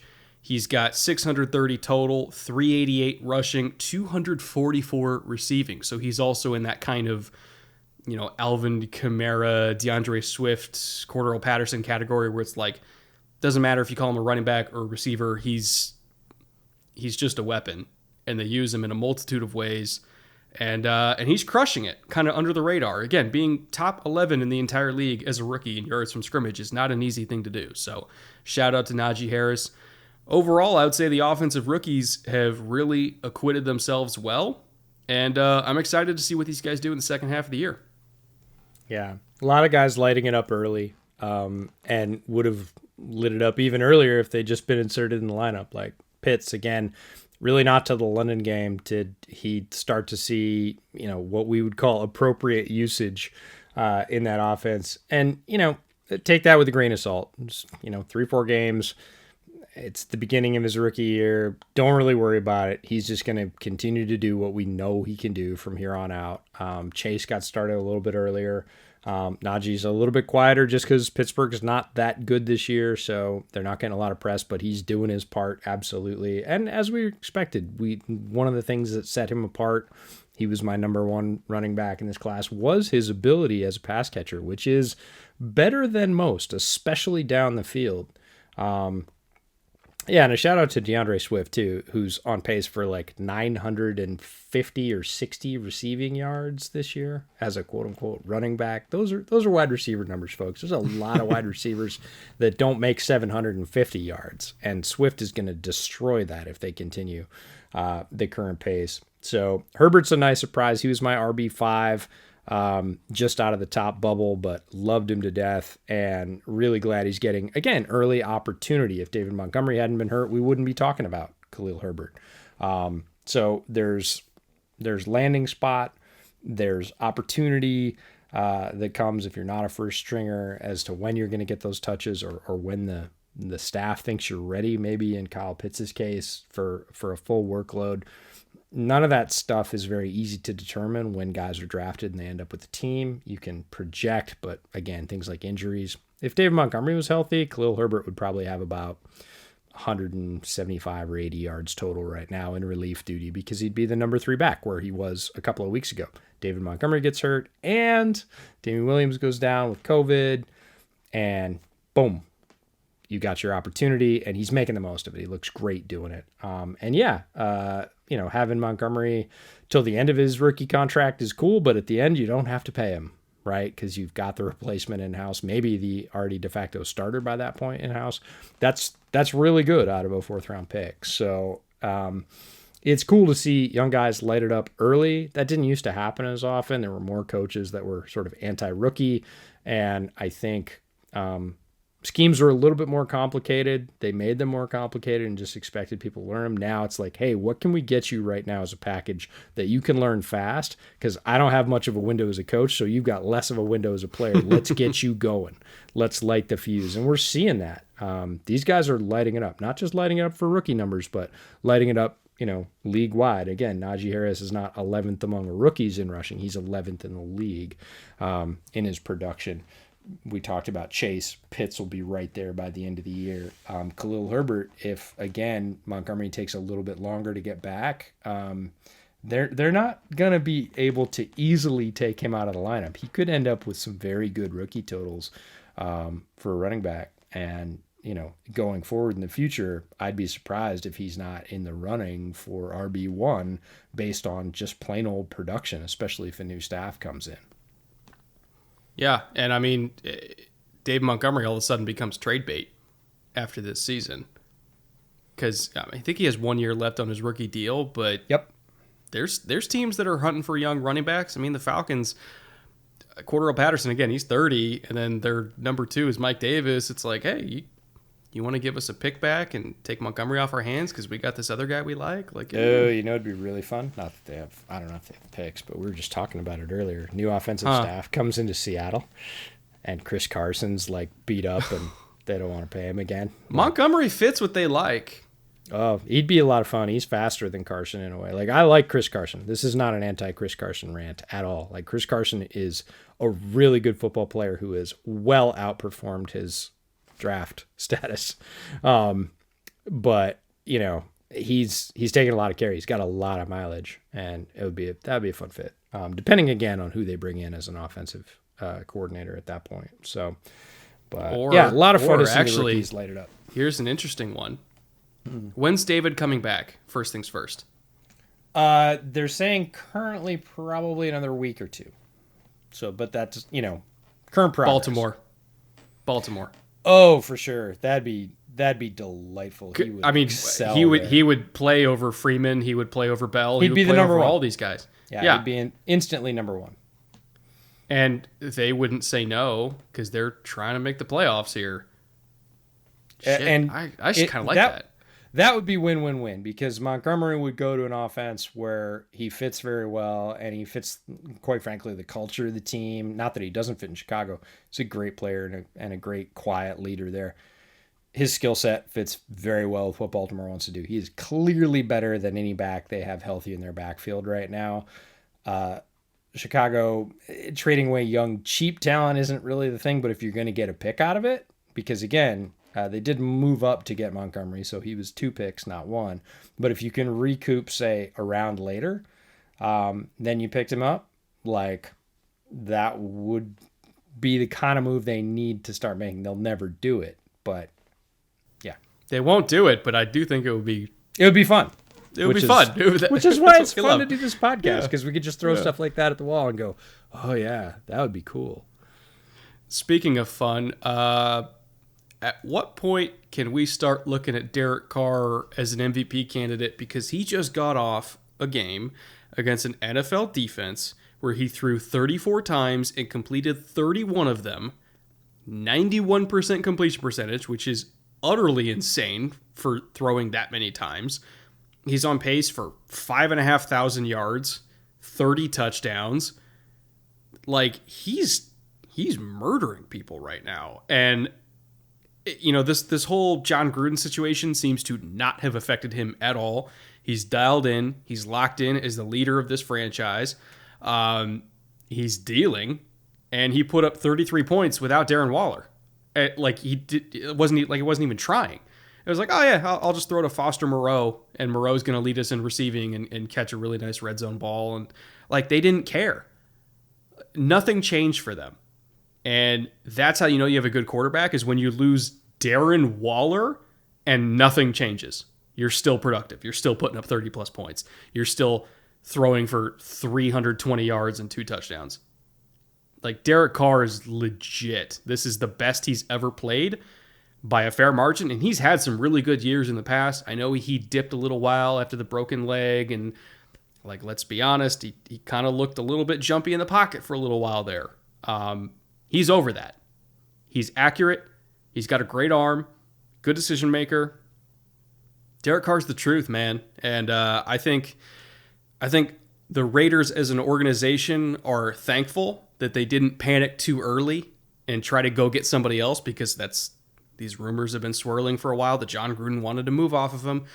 I think they're happy they didn't, because John Gruden's gone now and Derek Carr's still there, and he is firmly in the MVP discussion, in my opinion. Yeah, I think they're thrilled they didn't, but there were definite strong wins for that for the last 2 years. Both times in the offseason that, hey, Carr might be available, and it was loud enough that there was some truth to that.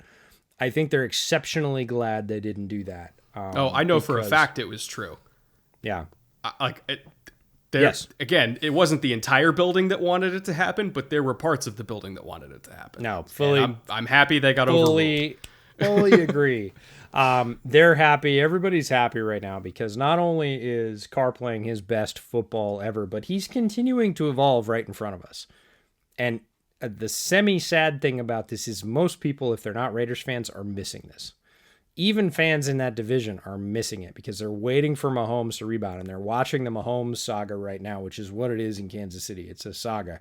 He's pressing, and it's fascinating television, right? But they're focused on Mahomes when they should turn their head and look at Derek Carr, because he's playing his best football, but he's also not just to that level, he's passing it. And the thing, pun intended, the thing that is most interesting to me, or that I've noticed, is he's changed the way he throws the ball. And I swear to God, he looked at Russell Wilson tape in the offseason and said, if I put some air under it, it'll be easier for my receivers to catch deep, because all the way up to this point in his career, Derek Carr has been a drive the ball guy. And he's got a great arm, right? He is capable of driving the ball deep down the field, but he would do it hard and he would do it flat.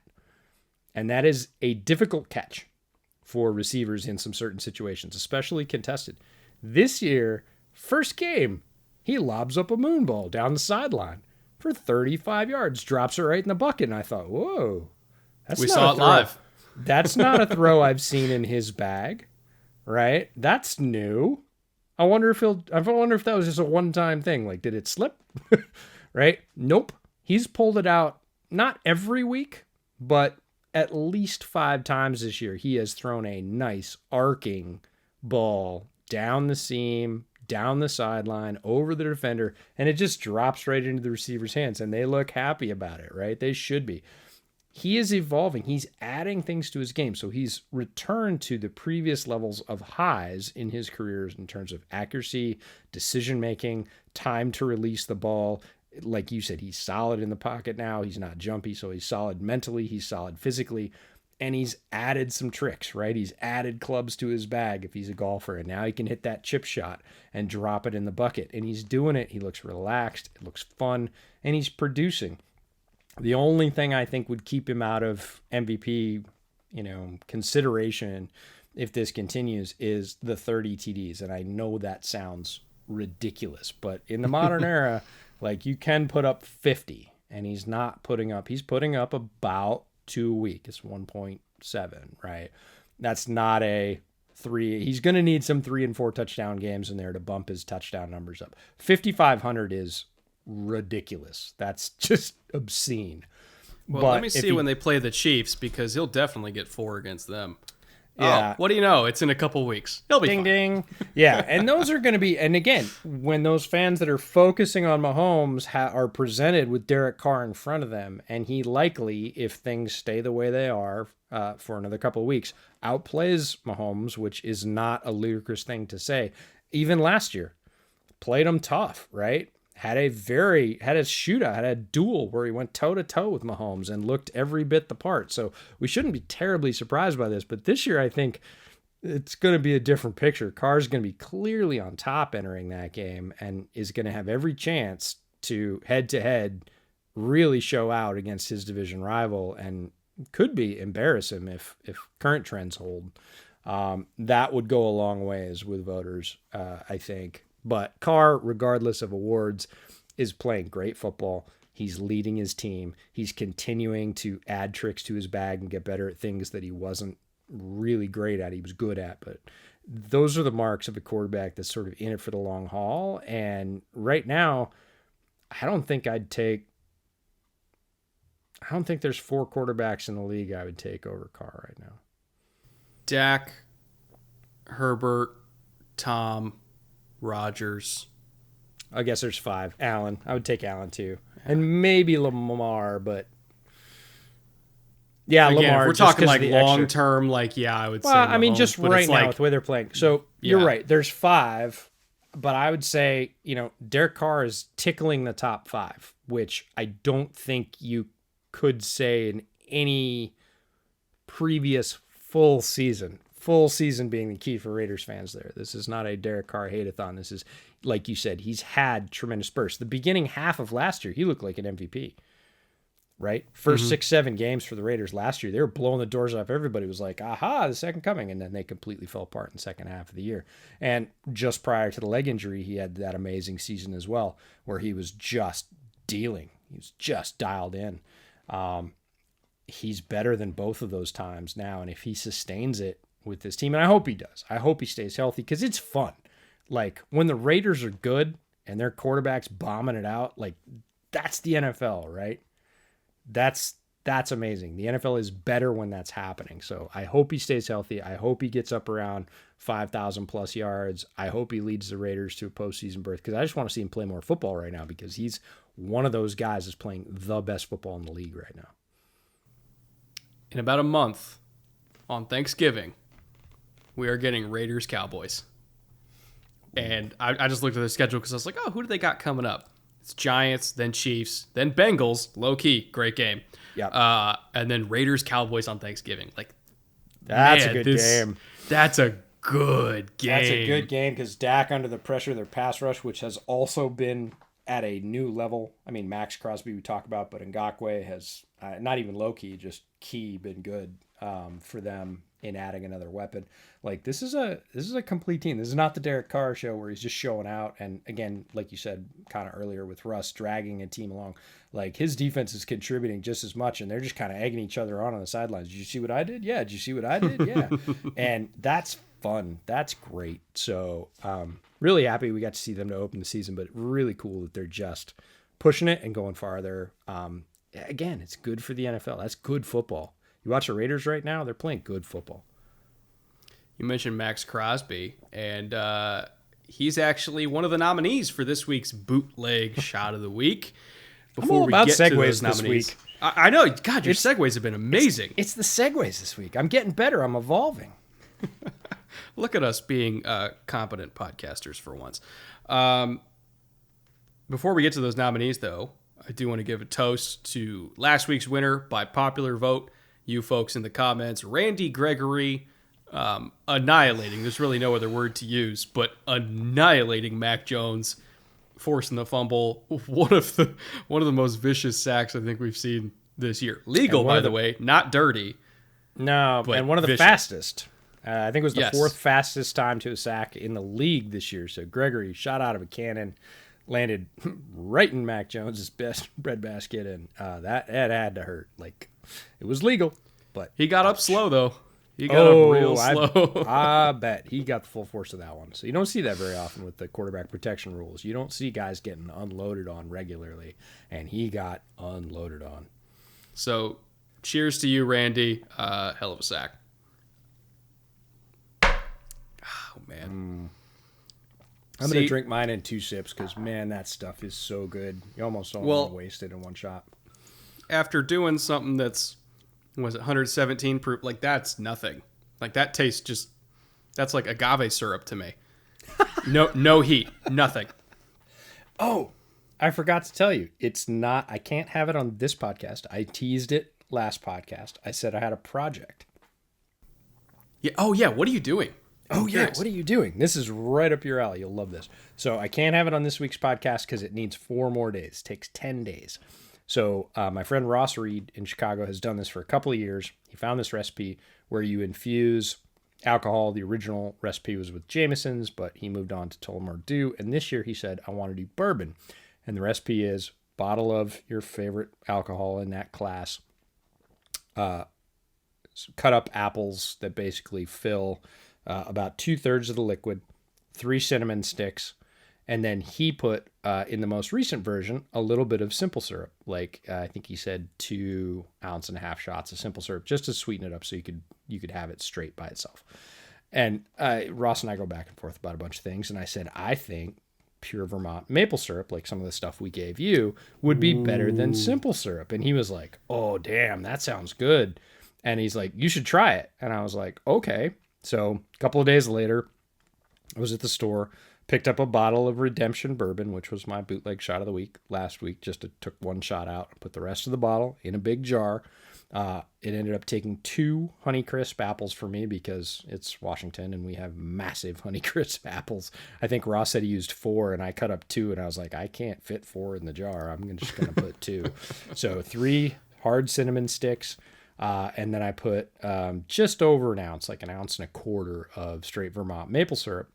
And you swirl it so you just put the apples in there, pour the booze over, put the cinnamon on the bottom, pour in the maple syrup, plug it up with an airtight jar, and you swirl it once a day, and you wait 10 days. And then I'm going to have to strain it because it's got, little bits of cinnamon, little bits of apple in it, but all the apples are soaked and submerged now.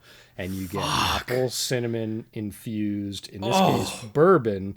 And it is just like the most fall sounding thing ever. Now I've never had it, but I was just swirling it today and it's starting to get, it looks crazily enough right now. It looks like really good unfiltered apple cider. Like that dark brown. Oh, yeah. Dude, there's no way that's bad. There's zero chance that's bad. What Ross said. He's like, he took one look at it because I was joking with him about the apples. And he said in 10 days, that's going to be amazing. And I actually had forgotten when I put it in. I've been swirling it every day. And I was like, man, how many more days do I have? So I looked it up because I had posted the original on Twitter. And I think today was day 6. So I have 4 more days. So like this weekend, I'll be able to strain it. Probably put it through a metal strainer and then a cheesecloth. And then next week, I'll be able to have a shot of that. I mean, I'll definitely have some this weekend just to try it, of course, for science. But next week. Shit. Yeah, I'm excited. I was like, this is a Brett thing. I'm doing a Brett thing. I'm infusing alcohol. This is cool. So I'm excited. You know what I would do? What would you do? If money was no object. You take some of that Angel's Envy Caribbean cask rye and you do it with that. Dude. Yes, money would have to be no object. I don't know that I would do that, though, because I like that so much. So for those of you that haven't had it, Angel's Envy, great stuff by itself, but the Caribbean cask is rum cask, adds a sweetness, starts with a rye, so you get that little bit of rye bite to it mixed with the sweetness of the cask. It's super complex in a great way. It plays off each other extremely well. A little bit like the Raiders' offense and defense. Oh, Segway City. Anyways, no, but I don't know that I would do that. Like, just because I love the base so much. Like, Redemption I've had, and it's good. Like, it's good, solid bourbon. Like, nothing against Redemption. But I was like, I don't mind if this comes out some way I don't particularly like, because Redemption's average like $30 a bottle. It's good stuff. Yeah, it's good. It's fine, and it's great by itself. But, like, I wouldn't be destroyed if it didn't come out good. If that didn't come out good, I'd be very sad. I'd be very sad. I'd be very sad. So, but it'll be super fun. I'll have it on the podcast next week. I'll make that my shot of the week. But it's a project right up your alley, so I figured I'd share it. Oh, I'm so fucking jealous. You have no idea. I will send you a picture and make you even more jealous because it's looking really good. I'm literally going to go to the store and get the stuff to do one tomorrow because that sounds amazing. Let's get to these nominees, though, because I'm sure the folks have been waiting long enough. Nominee number 1, Demario Davis, taking this is from the game last night. We're recording this on Tuesday night. Taking the center for the Seahawks and just throwing him into Alex Collins' face. Again, he wasn't necessarily blowing up Alex Collins, but he definitely blew up that center. And it kind of showed that Demario Davis is now in the stage of his career where he's got that old man strength, where like the laws of physics no longer apply to him, and that was a hell of a play by him. He was a man possessed in that Monday night game. Like Louis Riddick put out a tweet that I ended up retweeting, talking about there are stars at other positions besides quarterback. And Demario Davis has been, I don't even say a low-key favorite of ours. He's that guy that's right on the cusp of being in the top tier, out of the top tier of, just out of the top tier of inside linebackers, depending on what you value. But he is a great player against the run. He was a good player against the pass last night, made some very good plays, but he just massacred the Seahawks all night long. And so I said, Demario Davis just wrecked the Seahawks all night long. And sure enough, the 6th like on that tweet was the Demario Davis, who apparently was searching his name on Twitter and was like, ding. And I was like, ooh, glad I didn't kill him. But that play in particular, I am always a sucker for any defender taking an offensive lineman and using him as a weapon to stop a running back. And that is exactly what happened. He folded over. And this is the weird thing is the center for the Seahawks name is Kyle Fuller, which every time I hear it, I'm like, what? It doesn't sound right, but I know. But anyways, he took Kyle Fuller and just Alex Collins was like, and got hit with Kyle Fuller and fell over backwards. So Demario Davis showing that old man strength and just destroyed the Seahawks all night long. He was super physical. I wonder how much of it in that particular game, and I thought about this, is him playing across from one of the guys that's considered the greatest of this era at middle linebacker and Bobby Wagner, and be like, oh, you're Bobby Wagner? I'll show you Bobby Wagner. Like, and he was more like, I deserve one of these all pros that you've gotten for 5 straight years, sir. Yeah, he had a great game. Great game. Speaking of all pro, somebody who's well on their way to being first team all pro this year, Max Crosby. Again, segues just on point tonight. Tremendous. Doing his best Troy Polamalu impersonation, jumping over the offensive line and getting a tackle for loss on the goal line. What more can you say about this dude? Every single week, he just makes an insane play. An absolutely insane play. Like early favorite for Defensive Player of the Year for me because he does shit like this that just guys his size don't do. They're not supposed to be able to do it. And he does it, and he makes it look effortless. Yeah, he feels a bit like to me, like Derek Carr on offense, right? Here's a guy that had a game when he came out of college. He's continued to work. He's continued to evolve. And this year, he's just doing it all. He's doing speed. He's doing power. He's jumping over the line now and grabbing running backs and tearing them backwards. He's stacking guys up with long arm moves. He's doing chop and speed to the outside. Like, there just isn't a thing that he's not doing at, I would say, almost the highest level. Like, I haven't seen a great spin out of him, but if that's your biggest complaint, like, he's winning every other way. He doesn't need a spin. They're just, again, he's filled in all the holes in his game. He's playing at the top level of any defensive end in football right now, and it's just fun to watch. He, like you said, he does something every week. Option number 3 this week. I love throwing offensive linemen into this segment just because we got to give them some credit for physicality. My guy Jackson Carman, who I defended that pick furiously. You did. All over Bengals Twitter. I didn't like it, but you did, so you deserve this one. I was on the Jackson Carman train of like, look, this can work. They're going to put him at guard. It'll be fine. I promise. And he's our nominee this week among offensive linemen for just demolishing some poor Ravens defensive lineman. I didn't catch the number, but he drove him back like literally 8 yards off the line of scrimmage on that Samaje Perine touchdown run and then just buried his ass on the finish.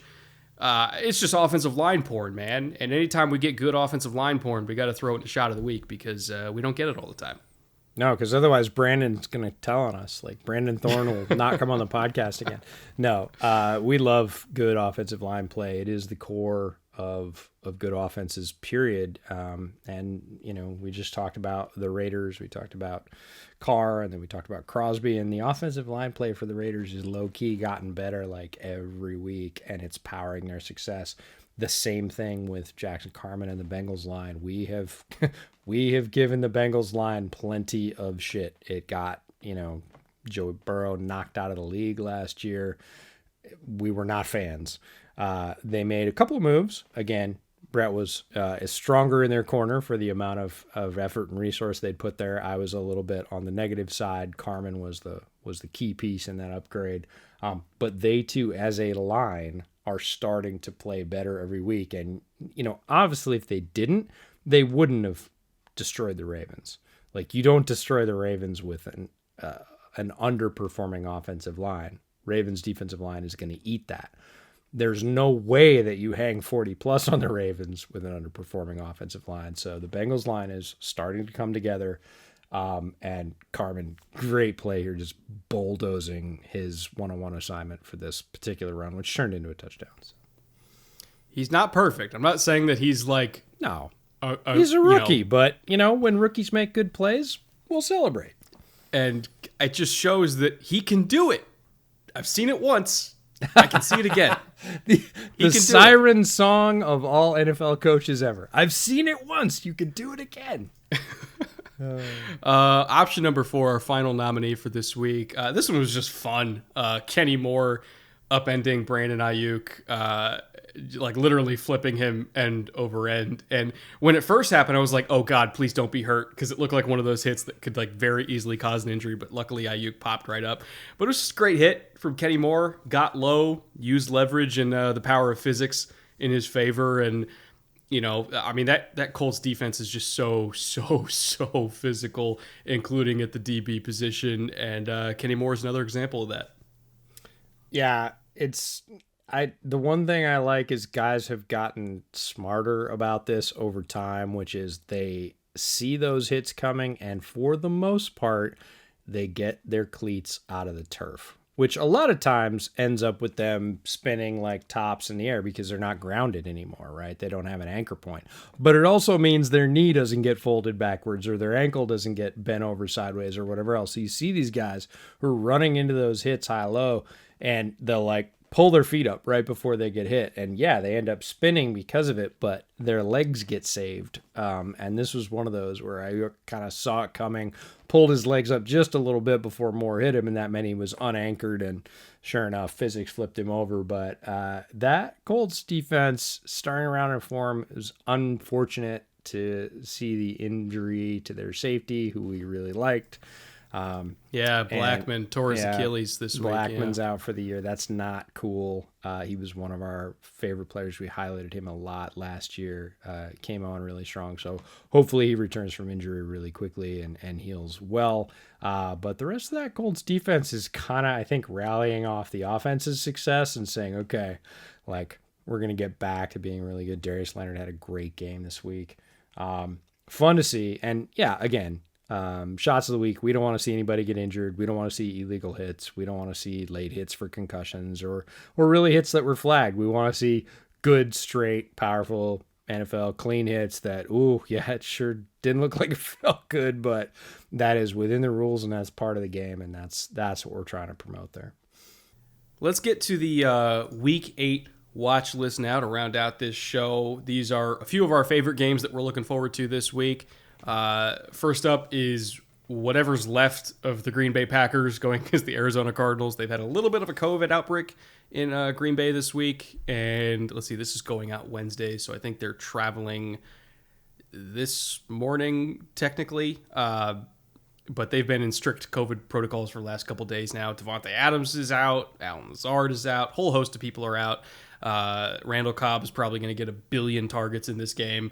And they're going up against a buzzsaw in the Arizona Cardinals. So can't wait to watch that one on Thursday night, because if anybody can take an undermanned team and still knock off the last unbeaten club in the league, it's probably Aaron Rodgers. And then we got Dallas and Minnesota, both coming off bye weeks, which is what's fascinating to me, is we're going to get to see both of these teams off 2 weeks of rest, 2 weeks of preparation going against each other very explosive offenses matching up, and also two, I think, underrated defenses matching up. Minnesota started out a little shaky, and they've gotten a lot better as the season has gone on. And the Cowboys just generate a shitload of turnovers, so that's going to be fun to watch Kirk Cousins try to avoid Trayvon Diggs in the secondary. And then we got New England and the Chargers, who last year New England absolutely annihilated the Chargers. And this year I think the Chargers are going to try to get their revenge after just getting annihilated by the Ravens, but they have 2 full weeks to prepare for this game because they were on a bye week as well. And this year's Chargers, in my opinion, are not last year's Chargers. It's a much better coached team, a much more explosive team, believe it or not. And it's going to be a really, really interesting matchup because it's going to basically be New England's run game versus Justin Herbert. That's what this really boils down to. So 3 just fascinating matchups to me with a bunch of teams that are coming off byes and the last unbeaten trying to stay unbeaten against one of the best quarterbacks ever. Yeah, Pats Chargers will start at the bottom. Like, we thought the Chargers were going to be up here this year, and that the Pats were going to be a little bit down. That even just a month ago, we probably would have said that. This game is much more even, right? The Chargers come in on a little bit of a stumble. The Pats come in on a little bit of a roll. We both still think the Chargers are probably a more talented team, but will that show up on the field, or is that just on paper? Like, that's why that's an interesting game. Feels like Kirk Cousins lights off, I don't know, 3-4 games a year. There was a guy that used to play for the Detroit Pistons, Vinny Johnson, and his nickname was the Microwave because he was super streaky, but when he heated up, it was instant. And I swear that Kirk Cousins is the second coming of Vinny Johnson, the Microwave, because he has a couple of those games a year where he's a streaky quarterback, and when he gets on, he can beat almost anybody, and it happens 3 or 4 times a year where you look down and it's like, Kirk Cousins had 482 yards? Like, what in the world? And you never know when that week's going to be, and if it happens to be against that Cowboys defense, that'll be a really fun game. Now, if it's one of the cold weeks for Kirk Cousins and he plays a little bit more average, maybe tosses up a couple of turnovers to Diggs, it'll be less interesting as a matchup. But boy, if Cousins comes into that one hot, which you can't tell, coming off a bye, it's going to be a fascinating matchup. And Packers-Cardinals is just, look, you've got 2 top teams in the NFC. They're running into each other. What's going to give, right? Are the Cardinals going to continue to roll? Is Aaron Rodgers going to do his Aaron Rodgers thing?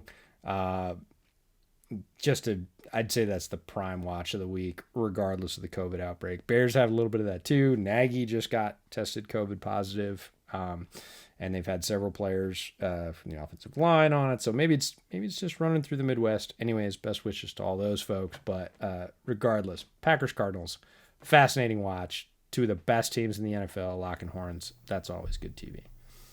And the good thing for the Packers, or at least Packers fans, is they're kind of playing with house money here. Because if they lose, it's like, well, we didn't have Devontae, we didn't have Lazard. Like, you know, we're supposed to lose. But if they win, they're feeling great. So yeah, it's kind of a win-win scenario for Packers fans. Like, you know, they get to kind of watch this game in peace. Because who cares if they lose? They're supposed to lose, right? So it's going to be a fun week of football. Hopefully a lot more fun than Week 7 was, because I can't take that many. I think more good games this week. We went into last week saying not a lot of great games. We got a lot of blowouts and a couple of good games, which is about what we expected. This week feels a little bit more even-keeled to me. Before I get out of here, you got anything to plug for Bears Over Beers? Bears Over Beers, we'll have our 49ers preview because that is the Bears' next opponent. But we've been on a bit of a streak at Bears Over Beers. In the first 6-7 weeks of the season, we had Jordan Rodriguez. We had Ted Wen. We just had Trevor Sikkema previewing the Bucks. Bunch of talent. We had Math Bomb on, creator of Relative Athletic Score, previewing Detroit because he's a Detroit fan. So we've had a pretty tasty run of guests on Bears Over Beers. We're producing some pretty good content. So I'm happy about it. What do you have coming up for Film Room? I know you're working on one. It's coming out Thursday morning. It's the longest film room I have ever put out. I shot on location in Cleveland. Oh. It's like 40 minutes long. I swear to God. It's a monster. I have an editor helping me out who's doing all these crazy animations. And I shot on location in Cleveland. I'm going through all the, the Cardinals' offensive tendencies, and then, some things that the Browns defense did against the Cardinals, where, we kind of throw out the 37 points on the board thing, but they also only average 5.1 yards per play, which is literally Detroit Lions territory. So the Browns did do some good things defensively that I think some teams can learn from. And I talk about, run fits out of quarters. It's a long episode that also has some fun content from Cleveland, which is a great city, by the way. People give Cleveland a lot of shit, and they need to stop it because Cleveland's awesome. I had a great time there. So that's coming out this week. And then I think my Caesars project is coming out pretty soon, too. So lots coming out on Film Room. But thank you, everybody, for watching. Thank you to our executive producers, Murat and Consti. Consti, by the way, shout out. He was the one person who was able to make the patron-only chat that we had last Saturday. And so it was literally just me and EJ and Consti chopping it up for an hour and a half, and it was awesome. If you guys want to come to the next one, anybody in the top 2 levels of Patreon can come by and say hi and chat with us. And if nobody else can come, you basically get us one-on-one for an hour and a half. So thank you to Consti for stopping by for that. Thank you to everybody for watching. Other than that, hope you all have a good week of football. Again, ideally, it's better than last week. But until then, we'll see you guys next week. Take care.